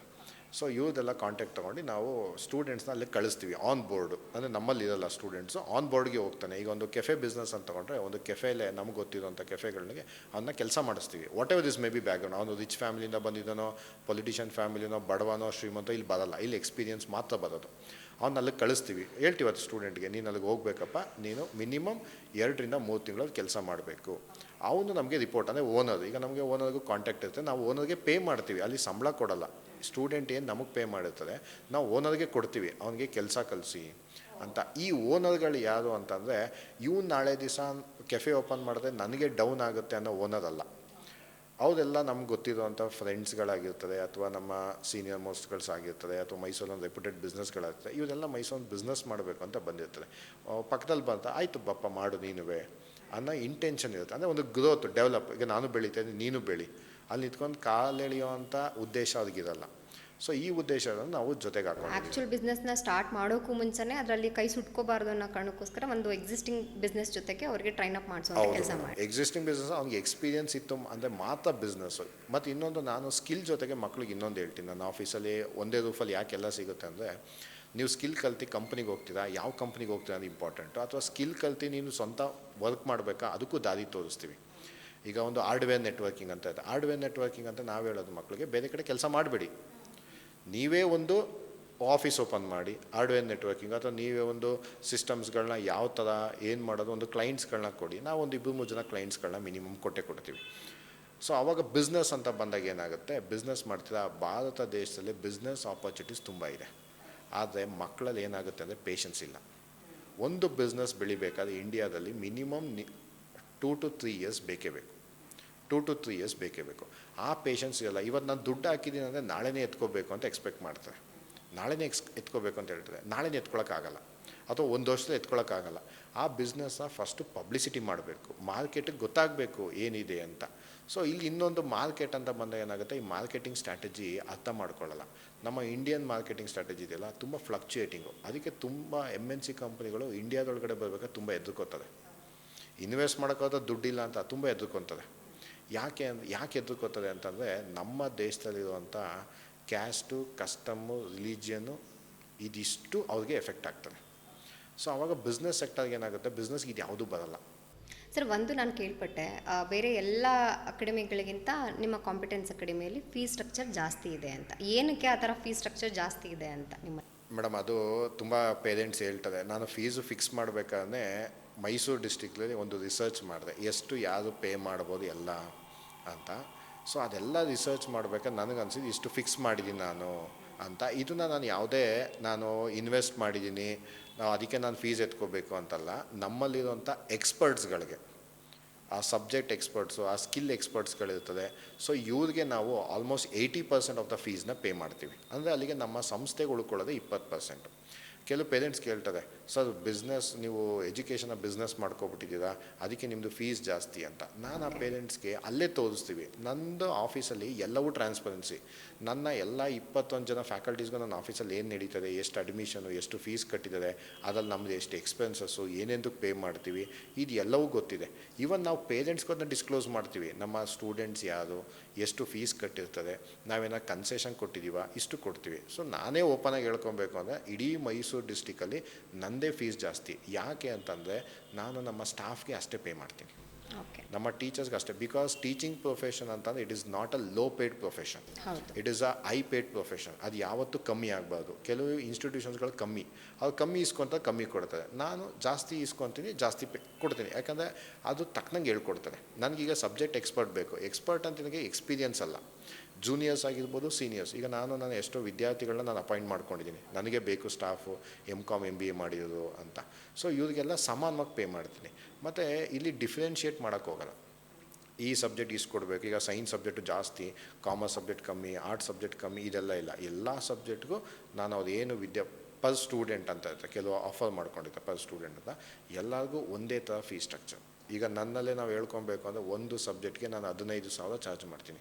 ಸೈನ್ಸ್ ಅದು 15,000, ಕಾಮರ್ಸ್ ಅದು 15,000. ಸೊ ಫ್ಯಾಕಲ್ಟೀಸ್ಗೆ ನಾವು ಜಾಸ್ತಿ ಪೇ ಮಾಡ್ತೀವಿ. ಅದರಿಂದ ನಂದು ಫೀಸ್ ಸ್ಟ್ರಕ್ಚರ್. ಅದನ್ನು ನಾವು ಪೂರ್ತಿ ಯಾವತ್ತೂ ಪೇರೆಂಟ್ಸ್ ಹತ್ರ ಈಸ್ಕೊಳ್ಳಲ್ಲ. ಫಸ್ಟು 50% ನಾವು ಈಸ್ಕೊಳ್ಳೋದು. ಆ 50% ಪೇರೆಂಟ್ಸ್ಗೆ ನಾನು ಬರೀ ಒಂದೇ ವೀಕ್ ಟೈಮ್ ಕೊಡೋದು. ಆ 1 ವೀಕಲ್ಲಿ ನೀವು ನೋಡಿ ನಮ್ಮ ಕ್ವಾಲಿಟಿ ಹೆಂಗಿದೆ ಒಳಗಡೆ. ಫಸ್ಟು ಡೀಟೇಲ್ಸ್ ತೊಗೊಳ್ಳಿ, ಟೀಚರ್ಸ್ ಯಾರ್ಯಾರು, ಕ್ವಾಲಿಟಿ ಯಾರು, ಮತ್ತು ಟೀಚರ್ಸ್ದು ಕ್ವಾಲಿಫಿಕೇಷನ್ ಏನು, ಅವ್ರು ಎಲ್ಲೆಲ್ಲಿ ಪಾಠ ಮಾಡಿರ್ತಾರೆ. ಸೊ ಈ ಥರ. ಇನ್ನು ರಿಸಲ್ಟ್ ಓರಿಯೆಂಟೆಡ್ ಬಂತು ಅಂದರೆ ನಾವೀಗ ಕುವೆಂಪು ನಗರಕ್ಕೆ ಬಂದು ಒಂದು 6 ಮಂತ್ಸ್ ಆಗಿದೆ. 5 to 6 ಮಂತ್ಸ್ ಆದ್ದರಿಂದ ನಮಗೆ ಕೆಲವು ಬ್ಯಾಚ್ಗಳು ಆಲ್ರೆಡಿ ಈಗ 50+ ಸ್ಟೂಡೆಂಟ್ಸ್ನ ನಾವು ಕಾಮರ್ಸ್ ಸ್ಟೂಡೆಂಟ್, ಎಸ್ಪೆಷಲಿ ಜಾಸ್ತಿ ನಮಗೆ ಬರೋದು ಕಾಮರ್ಸ್ ಸ್ಟೂಡೆಂಟ್ಸು. ಕಾಮರ್ಸ್ ಸ್ಟೂಡೆಂಟ್ನ ಪ್ಲೇಸ್ ಮಾಡಿಸಿದ್ವಿ ಎಲ್ಲಿ, ಆಡಿಟರ್ಸ್ ಹತ್ರ. ನಮಗೆ ಒಂದು 5-6 ಜನ ಆಡಿಟರ್ಸ್ಗಳು ಕಾಂಟ್ಯಾಕ್ಟ್ಸ್ ಇದ್ದಾವೆ. ಸೊ ಅದನ್ನ ಟೈಅಪ್ ಮಾಡ್ಕೊಂಡಿದ್ದೀವಿ ನಾವು. ಅವ್ರ ಹತ್ರ ಪ್ಲೇಸ್ ಮಾಡಿಸಿ ಮತ್ತು ಕೆಲವು ಕಂಪ್ನಿಗಳಿಗೆ ಕಳಿಸಿದ್ವಿ. ಬಟ್ ನಾವೇ ತುಂಬ ಇಶ್ಯೂ ಫೇಸ್ ಮಾಡ್ತಾ ಇರೋದು ಅಂತ ಅಂದರೆ ವಿದ್ಯಾರ್ಥಿಗಳು ಬೆಂಗಳೂರಿಗೆ ಹೋಗಲ್ಲ, ಅಥವಾ ಹೈದ್ರಾಬಾದೋ ಚೆನ್ನೈಗೋ ಎಲ್ಲೋ ಹೋಗಿ ನಿಮ್ಗೆ ಆಪರ್ಚುನಿಟೀಸ್ ಇದೆ. ಮೈಸೂರು ಕಂಪನೀಸ್ಗಳು ಕಮ್ಮಿ. ಇವ್ರು ಎಲ್ಲರಿಗೂ ನಾವು ಅಲ್ಲಿ ತಕ್ಕನಂಗೆ ಟ್ರೈನ್ ಮಾಡಬೇಕು ಅಂದರೆ ಆ ಥರ ಸಬ್ಜೆಕ್ಟ್ ಎಕ್ಸ್ಪರ್ಟ್ಸನ್ನ ನಾನು ತೊಗೊಬೇಕು. ಸೊ ದಟ್ ನೀವು ಫೀಸ್ ತಗೊಂಡು ವಿದ್ಯಾರ್ಥಿನ ಒಳಗೆ ತಗೊಳ್ಳೋದಷ್ಟೇ ಅಲ್ಲ, ಅವ್ರನ್ನ ಕೆಲಸಕ್ಕೆ ಕಳಿಸೋ ತನಕ ನೀವು ಅವ್ರ ಜೊತೆಗೆ ಇರ್ತೀರ. ಕೆಲಸಕ್ಕೆ ಕಳ್ಸೋ ಗಂಟನು ಮತ್ತು 1 ತಿಂಗಳು 2 ತಿಂಗಳು ಅದೇನು ಕರೆಕ್ಟಾಗಿ ಕೆಲಸ ಮಾಡ್ತಿದ್ನೋ ಇಲ್ವೋ ಅಂತ ನೋಡ್ತೀವಿ. ಅಲ್ಲೇನಾದರೂ ಡೌನ್ ಆಯಿತು ಅವನು ಸಡನ್ನಾಗಿ. ಕೆಲವು ಸತಿ ಏನಾಗಿರುತ್ತೆ, ಸ್ಟೂಡೆಂಟು ನಮ್ಮಲ್ಲಿ ತುಂಬ ಚೆನ್ನಾಗಿ ಕಲ್ತಿರ್ತದೆ, ಎಲ್ಲ ಟೆಸ್ಟ್ ಗಿಸ್ಟ್ ಎಲ್ಲ ಕೊಟ್ಟಾಗ ರೆಗ್ಯುಲರ್ ಟೆಸ್ಟ್ ಎಲ್ಲ ನಾವು ಮಾಡ್ತೀವಿ, ಅದೆಲ್ಲ ಕೊಟ್ಟಾಗ ಚೆನ್ನಾಗಿ ಮಾಡ್ತೀವಿ. ಅಲ್ಲೋದಾಗ ಏನಾಗುತ್ತೆ, ಅಥವಾ ಒಂದು ಸ್ಟ್ರೆಸ್ಗೋ, ಅದಕ್ಕೆ ನಾವು ಆನ್ ಬೋರ್ಡ್ಗೆ ಹೋದಾಗ ತುಂಬ ಸ್ಟ್ರೆಸ್ ಇರ್ತದೆ, ಕೆಲವು ಕೆಲಸಗಳಲ್ಲಿ ಸ್ಟ್ರೆಸ್ ಇರ್ತದೆ. ಈಗೆಲ್ಲ ನೋಡಿ, ಈಗ ಏಪ್ರಿಲಿಂದ ಆಡಿಟಿಂಗ್ ಟೈಮು, ಆಡಿಟರ್ಸ್ಗೆಲ್ಲ ತುಂಬ ಸ್ಟ್ರೆಸ್ಸಲ್ಲಿ ಇರ್ತದೆ ಆಡಿಟರ್ಸ್ಗಳು. ಅವಾಗ ಪ್ರೆಷರ್ ಒಂದು 4-5 ತಿಂಗಳಾದ್ಮೇಲೆ ಪ್ರೆಷರ್ ಕಮ್ಮಿ ಆಗುತ್ತೆ. ಆವಾಗ ಏನಾಗುತ್ತೆ, ಸ್ಟೂಡೆಂಟ್ ಸ್ವಲ್ಪ ವೀಕ್ ಆಗೋ ಚಾನ್ಸಸ್ ಇರ್ತದೆ. ಆವಾಗ ನಮ್ಗೆ ಹೇಳ್ತಾರೆ ನಮ್ಮ ಆಡಿಟರ್ಸ್ಗಳು, ಹಿಂಗಿದೆ ಸರ್, ಸ್ವಲ್ಪ ವೀಕ್ ಆಗ್ತದೆ, ಸ್ವಲ್ಪ ಪುಷಪ್ ಮಾಡಿ ಅಂತ. ನಾವು ಮತ್ತೆ ಸ್ಟೂಡೆಂಟ್ನ ಬ್ಯಾಕ್ವರ್ಡ್ ಮಾಡ್ಕೊತೀವಿ. ಸೊ ಮತ್ತೆ ಅವನ್ನ ಕಳಿಸಿ ಇಲ್ಲಿ ಏನೇನು ಟ್ರೈನಿಂಗ್ ಕೊಡಬೇಕು ಮತ್ತೆ ಎಕ್ಸ್ಟ್ರಾ ಆ ಥರ ಮಾಡ್ತೀವಿ. ಯಾಕಂದ್ರೆ ನಾವು ಟೆಸ್ಟಿಂಗ್ ಮಾಡ್ತೀವಿ ಆನ್ ಬೋರ್ಡ್ ಕಳಿಸ್ದಾಗ ಹೆಂಗಿರುತ್ತೆ. ಯಾಕಂದರೆ ಬೇಕಾಗಿದ್ದು ನನಗೆ ಅಲ್ಟಿಮೇಟ್ಲಿ ಆನ್ ಬೋರ್ಡಲ್ಲಿ ಕೆಲಸ ಮಾಡೋದು. ಅಲ್ಲಿ ಕಳಿಸಿ ಅನ್ನೋ ವೀಕ್ ಆಯಿತು ಅಂತಂದರೆ ಮತ್ತೆ ಟ್ರೈನ್ ಮಾಡ್ತೀವಿ. ಅದಕ್ಕೆ ನಾವು ಯಾವುದೇ ಕಾರಣಕ್ಕೂ ಚಾರ್ಜ್ ಮಾಡೋಕ್ಕೆ ಹೋಗಲ್ಲ. ಸರ್, ಇಂಥ ಕ್ವಾಲಿಟಿ ಎಜುಕೇಷನ್ನ ಪಡ್ಕೊಳ್ಳೋಕ್ಕೆ ಸಾಧ್ಯವಾಗೋದು ಬಹುತೇಕ ನಗರ ಪ್ರದೇಶದಲ್ಲಿರೋರು ಮತ್ತು ಒಂದಷ್ಟು ರಿಚ್ ಫ್ಯಾಮಿಲಿ ಅಂತ ಅಂದ್ಕೊಳ್ಳೋರು. ಸೊ ಬಟ್ ಗ್ರಾಮೀಣ ಭಾಗದಲ್ಲಿ ಬರುವಂಥ ವಿದ್ಯಾರ್ಥಿಗಳಿಗೂ ಈ ಥರದೊಂದು ಕನಸಿರುತ್ತೆ, ನನಗೂ ಈ ಥರದೊಂದು ಎಜುಕೇಷನ್ ಬೇಕು, ಈ ಥರದೊಂದು ಸರ್ವಿಸ್ ಬೇಕು, ಕೋರ್ಸ್ ಬೇಕು ಅಂತ ಹೇಳಿ. ಆ ಥರ ಗ್ರಾಮೀಣ ಭಾಗದಲ್ಲಿ ಬರುವಂಥವ್ರಿಗೆ ಏನಾದರೂ ವಿಶೇಷವಾಗಿ ನಿಮ್ಮ ಹತ್ರ ಏನಾದರೂ ಸೌಲಭ್ಯಗಳು ಸಿಗುತ್ತಾ ಅಂತ? ಮೇಡಮ್, ನಮ್ಮಲ್ಲಿ ಏನಾಗುತ್ತೆ, ನಾನೀಗ ಸಂಸ್ಥೆ ನಡೆಸಬೇಕಾದ್ರೆ ನಮ್ಮದೇ ಆದ ಸರ್ಟನ್ ಎಕ್ಸ್ಪೆನ್ಸಸ್ಗಳಿರ್ತವೆ. ನನಗೆ ಮೇಜರ್ ಎಕ್ಸ್ಪೆನ್ಸಸ್ಸೇ ನಮ್ಮ ಸ್ಟಾಫ್ ಪೇ ಮಾಡೋದು. ಅದು ಬಿಟ್ಟರೆ ನಾವು ರೆಂಟ್ ಪೇ ಮಾಡ್ತೀವಿ, ಇನ್ನೆಲ್ಲ ಸೆಟಪ್ ಮಾಡಿ ಇಟ್ಟಿರ್ತೀವಿ. ಬಟ್ ನಮ್ಮ ಕೈಲಿ ಎಷ್ಟು ಸಹಾಯ ಆಗುತ್ತೆ ನಾವು ಅಷ್ಟು ಮಾಡ್ತೀವಿ. ಅದರಲ್ಲಿ ಯಾವ ಥರ ಅಂತಂದರೆ, ಈಗ 10 ಜನ ನಮ್ಮದಲ್ಲಿ ಬ್ಯಾಚ್ ತುಂಬ ಲಿಮಿಟ್ ಮಾಡಿಬಿಟ್ಟಿದ್ದೀವಿ ನಾವು.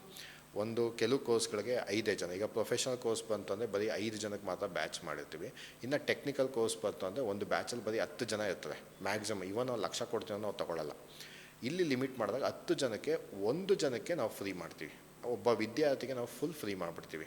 ಆ ವಿದ್ಯಾರ್ಥಿ ಯಾರು ಅಂತಂದರೆ ಹಿಂಗೆ ನಮಗೆ ಗೊತ್ತಿರೋಂಥ ಟೀಚಿಂಗಲ್ಲಿ ರೆಫರೆನ್ಸಿಂದ ಅಥವಾ ಗ್ರಾಮೀಣ ಭಾಗದಿಂದ ಅಥವಾ ಒಳ್ಳೆ ಪರ್ಸೆಂಟೇಜ್ ಇದ್ದು ಆಮೇಲೆ ಓದ್ಸೋಕ್ಕಾಗ್ತಿಲ್ಲ ಅಂತಂದಾಗ ಆ ವಿದ್ಯಾರ್ಥಿನ ಕರೆಸಿ ಅವನು ಬ್ಯಾಕ್ಗ್ರೌಂಡ್ ಚೆಕ್ ಮಾಡ್ತೀವಿ. ಮತ್ತು ಬ್ಯಾಕ್ಗ್ರೌಂಡ್ ಚೆಕ್ ಮಾಡಿದಾಗ ನಾನು 50% 60% ತೊಗೊಂಡಿದ್ದೀನಿ ಡಿಗ್ರಿಲಿ, ನನಗೆ ಓದೋಕ್ಕಾಗ್ತಿಲ್ಲ, ಈ ಥರ ಅಲ್ಲೂ ಚೆಕ್ ಮಾಡ್ತೀವಿ ನಾವು. ಬರೀ 90 ತೊಗೊಂಡೋದೇ ನಾನು ತೊಗೊಬೇಕು ಅಂತಲ್ಲ, ಇವನು ಯಾಕೆ ಓದಿಲ್ಲ, ಏನಾಗ್ತಿದೆ, ಇವನು ಫ್ಯಾಮಿಲಿ ಬ್ಯಾಕ್ಗ್ರೌಂಡ್ ಹೆಂಗಿದೆ, ತುಂಬ ವೀಕ್ ಇದ್ದಾರಾ ಇಲ್ವಾ ಅಂತ ಇದೆಲ್ಲವೂ ನಮ್ಮ ಒಬ್ಬ ಟೀಮಲ್ಲಿ ಕಳಿಸಿ ಚೆಕ್ ಮಾಡಿಸಿ ಆ ವಿದ್ಯಾರ್ಥಿಗೆ ಫುಲ್ ಒಂದು ಕೋರ್ಸ್ ಅವ್ನಿಗೆ ಏನು ಬೇಕೋ ಅದನ್ನ ಫ್ರೀ ಮಾಡ್ತೀವಿ. ನಮ್ಮ ಕೈಲಾಗಿದ್ದು ಎಷ್ಟು ಸಹಾಯ ನಾವು ಮಾಡ್ಬೋದು. ಇದು ಬಿಟ್ಟು ನಮಗೆ ಕೆಲವು ಬಿಸ್ನೆಸ್ ಮೆನ್ಗಳು ಪರಿಚಯ ಇದ್ದಾರೆ. ನಾವು ಆ ಬಿಸ್ನೆಸ್ ಮ್ಯಾನ್ಗಳಂತಂದ್ರೆ ಈಗ ರಿಯಲ್ ಎಸ್ಟೇಟ್ ಬಿಸ್ನೆಸ್ ಮ್ಯಾನ್ಗಳಾಗಿರ್ಬೋದು, ಅಥವಾ ಒಂದು ಫೈನಾನ್ಸ್ ಮಾಡೋವಂಥದ್ದಾಗಿರ್ಬೋದು, ಅಥವಾ ಕೆಲವು ಇನ್ವೆಸ್ಟರ್ಸ್ ಆಗಿರ್ಬೋದು, ಅಥವಾ ಕೆಲವು ಶೋರೂಮ್ಸ್ಗಳಾಗಿರ್ಬೋದು. ಇವರೆಲ್ಲ ಏನು ಮಾಡ್ತಾರೆ, ಒಂದು ಎಜುಕೇಷನ್ ಸೆಕ್ಟರ್ಗೆ ಏನೋ ಮಾಡಬೇಕು ಶರತ್, ಸೊ ನೋಡೋಣ ಏನೋ ಮಾಡಿ ಅಂತಂದು.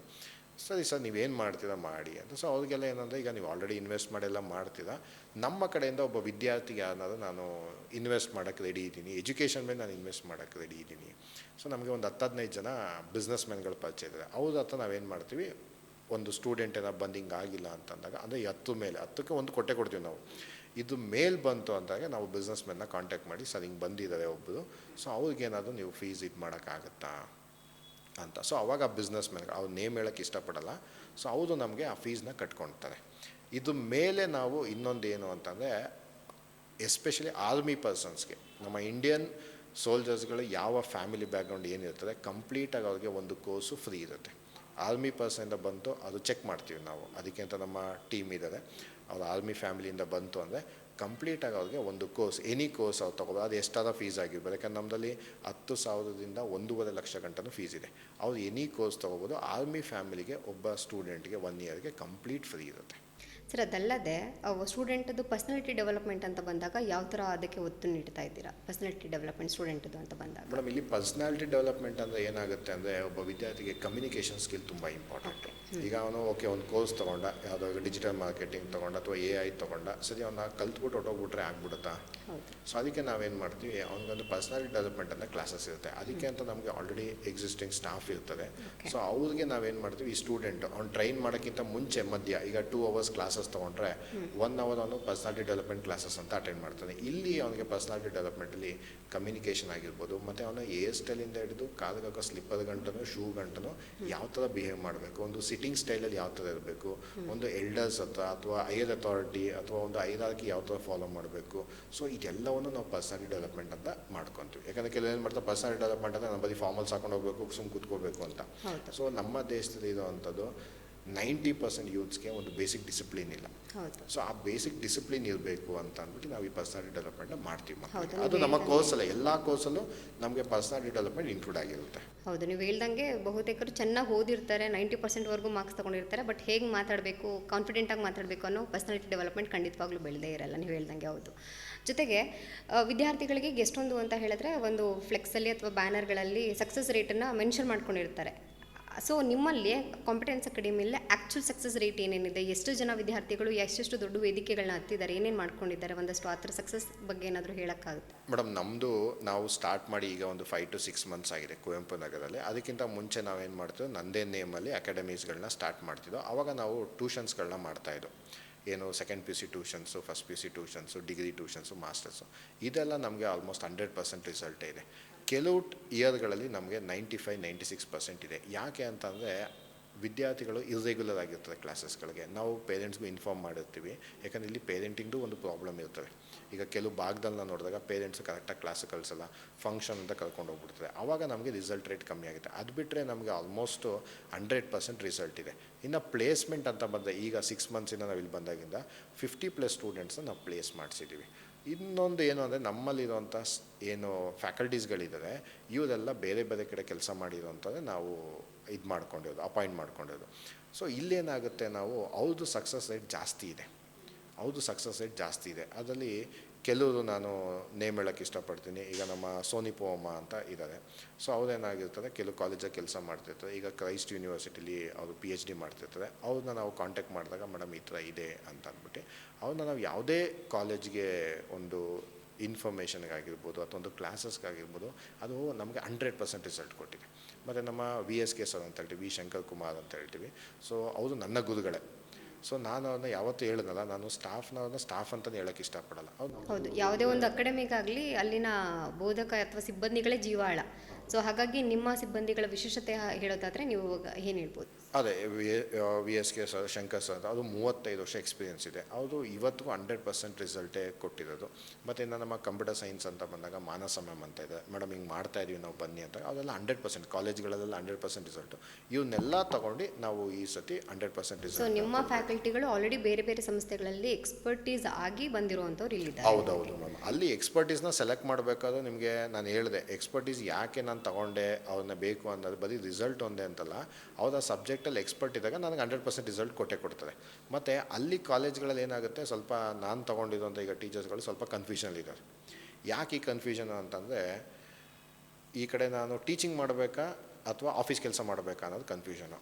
ಬಟ್ ಅದೇ ನಮ್ಮಲ್ಲಿ ಏನಾಗುತ್ತೆ ಅಂದರೆ, ಒಬ್ಬ ಫ್ಯಾಕಲ್ಟಿ ಬಂದು ನಮ್ಮಲ್ಲಿ ಅಂತಂದರೆ ಮೊದಲನೇದು ಅವ್ರು ಯಾವತ್ತೂ ನಾವು ಫ್ಯಾಕಲ್ಟಿಯನ್ನು ಟ್ರೀಟ್ ಮಾಡಲ್ಲ. ಅವ್ರು ಬಂದಿದ್ದರೆ ಕ್ಲಾಸ್ ತೊಗೊತಾರೆ, ಅವ್ರು ಕ್ಲಾಸ್ ಮುಗಿಸ್ತದೆ, ಅವ್ರು ಪಡೆಗೋದು ಹೋಗ್ತಾರೆ ಅಷ್ಟೇ. ನಾವೊಂದು ಸಿಗ್ನೇಚರ್ ಆಗಿರ್ಬೋದು ಅಥವಾ ಒಂದು ಟೈಮಿಂಗ್ಸ್ ಆಗಿರ್ಬೋದು, ನಾವು ಅದನ್ನ ಮೇಂಟೈನ್ ಮಾಡಲ್ಲ. ಯಾಕೆ ಮೇಂಟೈನ್ ಮಾಡಲ್ಲ ಅಂದರೆ, ನಮ್ಮ ಹತ್ರ ಇರೋ ಸ್ಟಾಫ್ಗಳು ಅಷ್ಟೂ ಒಂದು ಟೈಮ್ ಡಿಸಿಪ್ಲಿನ್ನ ಚೆನ್ನಾಗಿ ಗೊತ್ತಿದೆ. ಯಾಕಂದರೆ ಫ್ಯಾಕಲ್ಟೀಸ್ ಅಂತಂದರೆ ಅವ್ರು ಹೆಂಗಿರಬೇಕು ಅಂದರೆ, ನಾವು ಅಡ್ವೈಸ್ ಮಾಡೋ ಥರ ಇರಬಾರ್ದು, ಅವ್ರನ್ನ ನೋಡಿ ವಿದ್ಯಾರ್ಥಿಗಳು ಕಲಿಯೋದು. ಇವತ್ತಿಗೂ ನನಗೆ ಒಬ್ಬರು ಸ್ಟಾಫ್ 21 ಜನರಲ್ಲಿ ಒಬ್ಬರು ಟೈಮ್ ಡಿಸಿಪ್ಲಿನ್ನ ಮೇಂಟೈನ್ ಮಾಡ್ದಲೆ ಅಥವಾ ಬೇರೆ ಇರ್ರೆಗ್ಯುಲಾರಿಟೀಸ್ ಥರ ಯಾರೂ ನಮಗೆ ತಲೆನೋವು ಕೊಟ್ಟಿಲ್ಲ. ಅದನ್ನೆಲ್ಲ ನೋಡಿ ಮಾಡಿನೇ ನಾನು ಸ್ಟಾಫ್ಗಳನ್ನ ತೊಗೊಂಡ್ಬಿಟ್ಟಿದ್ದೀವಿ. ಸರ್, ಒಟ್ಟಾರೆಯಾಗಿ ಒಂದು ವಿದ್ಯಾರ್ಥಿ ಝೀರೋಯಿಂದ ನಿಮ್ಮ ಸಂಸ್ಥೆಗೆ ಎಂಟ್ರಿ ಆದರೆ ಅವನು ಹೋಗೋಷ್ಟೊತ್ತಿಗೆ ಏನೇನೆಲ್ಲ ಕಲಿತು ಆಚೆಗೆ ಹೋಗ್ತಾನೆ? ಮೇಡಮ್, ನಾನು ಪ್ರತಿಯೊಂದು ವಿದ್ಯಾರ್ಥಿಗೆ ಏನು ಹೇಳ್ತೀನಿ ಅಂತಂದರೆ, ನೀವು ನನ್ನ ಆಫೀಸ್ ಒಳಗಡೆ ಬಂದಾಗ ಝೀರೋ ನಾಲೆಡ್ಜಿಂದ ಬನ್ನಿ. ನೀವು ಇದು ಮಾಡಬೇಕು ಸರ್ ಅಂತ ಅಂತಿದ್ದಂಗೆ, ನಿಮ್ಗೆ ಏನು ಕಲಿಸ್ಬೇಕು, ನಿಮ್ಮ ಅಕಾಡೆಮಿಗಳದ್ದು ಏನು ಬೇಕು, ನಿಮ್ಮ ನಾಲೆಡ್ಜ್ಗೆ ಏನು ಬೇಕು, ನಿಮ್ಮ ಕೆಲಸಕ್ಕೆ ಏನು ಬೇಕು, ಅದಷ್ಟು ನಾವು ಗೈಡ್ ಮಾಡ್ತೀವಿ ಮತ್ತು ಟೈಮ್ ಕೊಡ್ತೀವಿ. ಟೈಮ್ ತಗೋ, ವಿಚಾರಿಸು, ಏನಿರುತ್ತೆ ಮಾರ್ಕೆಟಲ್ಲಿ, ಹೆಂಗಿದೆ ಟ್ರೆಂಡು, ಇವತ್ತು ಕೆಲಸಕ್ಕೆ ಹೋಗ್ಬೇಕಾ ಅಥವಾ ಬಿಸ್ನೆಸ್ ಮಾಡಬೇಕಾ, ನಿನ್ನ ಫ್ಯಾಮಿಲಿ ಬ್ಯಾಕ್ಗ್ರೌಂಡನ್ನ ಬಿಟ್ಬಿಡು, ನೀನೇನು ಮಾಡ್ತೀಯ ಅದನ್ನು ನೋಡು ಫಸ್ಟು. ಫ್ಯಾಮಿಲಿ ರಿಚ್ ಆಗಿರ್ಬೋದು, ಪೂರ್ ಆಗಿರ್ಬೋದು, ಮಿಡಲ್ ಕ್ಲಾಸ್, ಅದು ಮ್ಯಾಟ್ರೇ ಆಗಲ್ಲ ಯಾವತ್ತೂ.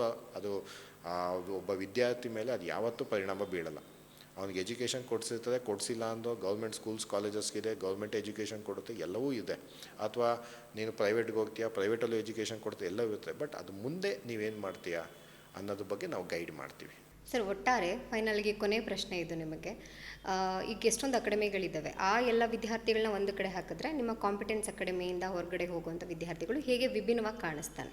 ಮ್ಯಾಮ್, ನಮ್ಮ ಅಕಾಡೆಮಿ ವಿದ್ಯಾರ್ಥಿಗಳು ಖಂಡಿತ ತುಂಬ ವಿಭಿನ್ನವಾಗಿರ್ತದೆ. ಯಾಕೆ ಅಂದರೆ, ಒಂದು ಮೊದಲನೇದು ಕಾನ್ಫಿಡೆನ್ಸ್ ಬಿಲ್ಡ್ ಮಾಡಿರ್ತೀವಿ.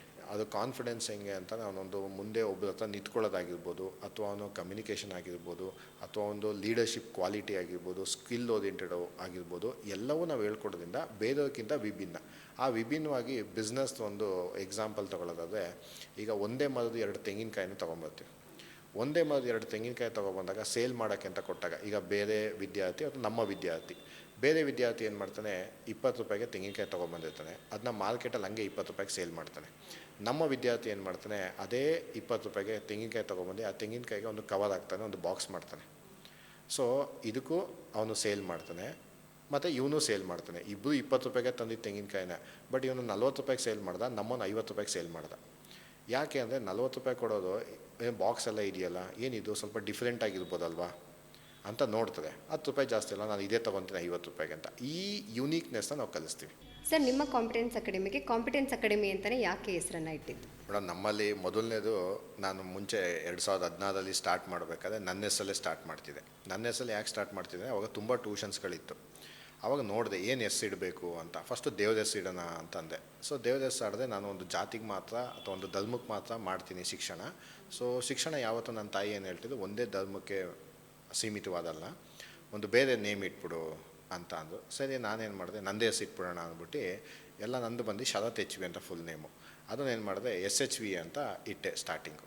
ಅದಾದಮೇಲೆ SHV ನೇಮ್ ಬೇಡ, ಒಂದು ಸ್ವಲ್ಪ ಚೇಂಜ್ ಮಾಡೋಣ, ಯಾಕಂದರೆ ಇವತ್ತು ಕಾಂಪಿಟೇಟಿವ್ ವರ್ಲ್ಡ್ ಇರುತ್ತೆ ಅಂತ ಅಂದ್ಬಿಟ್ಟು ನಮ್ಮ ಸ್ಟಾಫ್ ಹತ್ರ ಎಲ್ಲ ಡಿಸ್ಕಸ್ ಮಾಡಬೇಕಾದ್ರೆ ನಮ್ಮ ಸೋನಿ ಮ್ಯಾಮು ಅಷ್ಟೊತ್ತಿಗಾಗಲೇ ನಮ್ಮ ಜೊತೆಗೆ ಬಂದಿದ್ದು. ಮ್ಯಾಮ್, ಒಂದು ನೇಮ್ ಹುಡ್ಕೋಣ ಏನಾದರೂ ಅಂತ ಅಂದಾಗ, ಆವಾಗ ಸ್ವಲ್ಪ ಕಾಂಪಿಟೇಟಿವ್ ವರ್ಲ್ಡ್ ಇದೆ, ಅದನ್ನು ಆ ಕಾಂಪಿಟೇಟಿವ್ ವರ್ಲ್ಡ್ ಅನ್ನೋದು ತೊಗೊಂಡು ಕಾಂಪಿಟೆನ್ಸ್ ಅಕಾಡೆಮಿ ಅಂತ ಇಟ್ಬಿಡೋಣ ಅಂತ ಡಿಸ್ಕಸ್ ಮಾಡಿ. ಯಾಕೆಂದರೆ ಇವತ್ತಿಗೂ ನಾನು ಏನೇ ಕೆಲಸ ಮಾಡಬೇಕಾದ್ರೂ ಅಥವಾ ನನ್ನ ಅಕಾಡೆಮಿಲಿ ಏನೇ ಡಿಸಿಷನ್ ಮಾಡಬೇಕಾದ್ರೂ ನಾನು ಇಡೀ ಸ್ಟಾಫ್ನ ಕೇಳ್ತೀನಿ. ಒಬ್ಬನ ಅಪಾಯಿಂಟ್ ಮಾಡ್ಕೋಬೇಕಾದ್ರೆ ಹೊಸೊಬ್ಬನ ತೊಗೊತಾ ಇದ್ದೀವಿ ನಾವು ಹಿಂಗೆ ಟೀಚ್ ಮಾಡೋಕ್ಕೆ ಈ ಸಬ್ಜೆಕ್ಟು ಅವನ್ನ ತೊಗೊಬೋದಾ, ಏನೇ ಡಿಸಿಷನ್ಸ್ ಒಂದು ಟೈಅಪ್ ಆಗಿರ್ಬೋದು, ನನ್ನ ಸ್ಟಾಫ್ ಹತ್ರ ಡಿಸ್ಕಸ್ ಮಾಡಿದೆ. ಯಾಕಂದರೆ ನಾನು I may be A right, I may be A wrong. So ಒಂದು ಸಜೆಷನ್ ತೊಗೊಳಾಗ ನಮಗೆ ರೈಟ್ ಆಗ್ತೀವಿ ಅನ್ನೋದಕ್ಕೆ. ಸೊ ಬರೀ ನಿಮ್ಮದು ಬರೀ ಅಕಾಡೆಮಿ ಎಲ್ಲ ಒಂದು ಕುಟುಂಬ. ಹೌದು, ನಮ್ಮದು ಒಂದು ಫ್ಯಾಮಿಲಿ ಅಂತಲೇ ಹೇಳ್ಬೋದು, ಒಂದು ಕುಟುಂಬದ ಥರನೇ ಇದ್ದೀವಿ. ಏನೇ ಡಿಸ್ಕಷನ್ಸ್ ಆಗಿರ್ಬೋದು, ಫೈನಾನ್ಷಿಯಲ್ ಮ್ಯಾಟ್ರ್ ಆಗಿರ್ಬೋದು, ಎಲ್ಲವೂ ಡಿಸ್ಕಸ್ ಮಾಡೋದು. ಆ ಥರ ಡಿಸ್ಕಸ್ ಮಾಡಬೇಕಾದ್ರೆ ಈ ನೇಮ್ ಇಡೋಣ ಅಂತ ಫೈನಲ್ ಮಾಡೋದು. ಸೊ ಇದಕ್ಕೆ ಓಕೆ ಮಾಡಿದ್ದು ನಮ್ಮ ಇನ್ನೊಬ್ಬರು ಡೈರೆಕ್ಟರ್ ಇದೆ, ಮಾನಸ ಮೇಡಮ್ ಅಂತ. ಮೇಡಮ್ ಈ ಥರ ಒಂದು ಅಕಾಡೆಮಿ ಮಾಡ್ತಾಯಿದ್ದೀವಿ, ಹಿಂಗಿದೆ ನಮ್ಮದು, ಸೊ ನಮ್ಮ ಜೊತೆಗೆ ನೀವು ಕೈ ಜೋಡಿಸ್ತೀರ ಅಂತಂದಾಗ ಸೊ ಅವರು ನಮ್ಮ ಜೊತೆಗೆ ಕೈ ಜೋಡಿಸಿದ್ರು. ಸೊ ಫಸ್ಟು ನಾನು, ಮಾನಸ ಮೇಡಮ್ ಮತ್ತು ಸೋನಿಮಾ 3 ಜನ ಡಿಸೈಡ್ ಮಾಡಿ ಇದೆಲ್ಲ ಓಕೆ ಮಾಡಿ ಆಮೇಲೆ ನಾವು ಕುವೆಂಪು ನಗರಕ್ಕೆ ಬಂದಿದ್ದು. ಒಟ್ಟಾರೆಯಾಗಿ ಈಗ ಅಕಾಡೆಮಿಗಳನ್ನ ಸರ್ಚ್ ಮಾಡ್ತಿರುವಂಥ ಪೋಷಕರು ಅಥವಾ ವಿದ್ಯಾರ್ಥಿಗಳಿಗೆ ನಿಮ್ಮ ಕಾಂಪಿಟೆನ್ಸ್ ಅಕಾಡೆಮಿಗೆ ಫೈನಲ್ ಆಗಿ ಏನು ಹೇಳಕ್ಕೆ ಇಷ್ಟಪಡ್ತೀರಾ?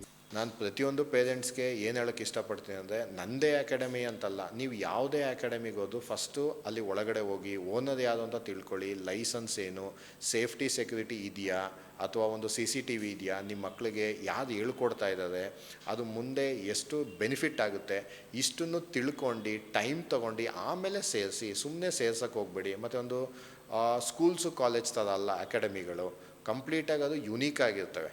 ಆ ಡೀಟೇಲ್ಸ್ನ ತಗೊಂಡು ಒಳಗಡೆ ಚೆಕ್ ಮಾಡಿ, ಬ್ಯಾಕ್ಗ್ರೌಂಡ್ ಚೆಕ್ ಮಾಡಿ ಆಮೇಲೆ ಸೇರಿಸಿ. ಸುಮ್ಮನೆ ಸೇರ್ಸೋಕ್ಕೆ ಹೋಗ್ಬೇಡಿ, ಸುಮ್ಮನೆ ಫೀಸ್ ಕಟ್ಟೋಕ್ಕೆ ಹೋಗ್ಬೇಡಿ ಅಂತ ಹೇಳೋಕ್ಕೆ ಇಷ್ಟಪಡ್ತೀನಿ. ಇತ್ತೀಚಿನ ಬಂಡವಾಳಶಾಹಿಗಳ ಮಾರ್ಕೆಟಿಂಗ್ ಅಬ್ಬರಗಳ ನಡುವೆ ವಿದ್ಯಾರ್ಥಿಗಳ ಭವಿಷ್ಯವನ್ನು ಕಟ್ಟಬೇಕು ಅಂತ ಹೇಳಿ ಸ್ಥಾಪನೆಗೊಂಡಿರೋ ಕಾಂಪಿಟೆನ್ಸ್ ಅಕಾಡೆಮಿ ಮತ್ತು ಅದರ ಸ್ಥಾಪಕರ ಜೊತೆಗೆ ಇಷ್ಟೊತ್ತು ಮಾತಾಡಿದ್ದಾಯಿತು. ಮತ್ತಷ್ಟು ಪಾಡ್ಕಾಸ್ಟ್ಗಳಿಗಾಗಿ ಪ್ರಜಾನುಡಿ ಡಿಜಿಟಲನ್ನು ನೋಡ್ತಾ ಇರಿ. ನಮಸ್ಕಾರ.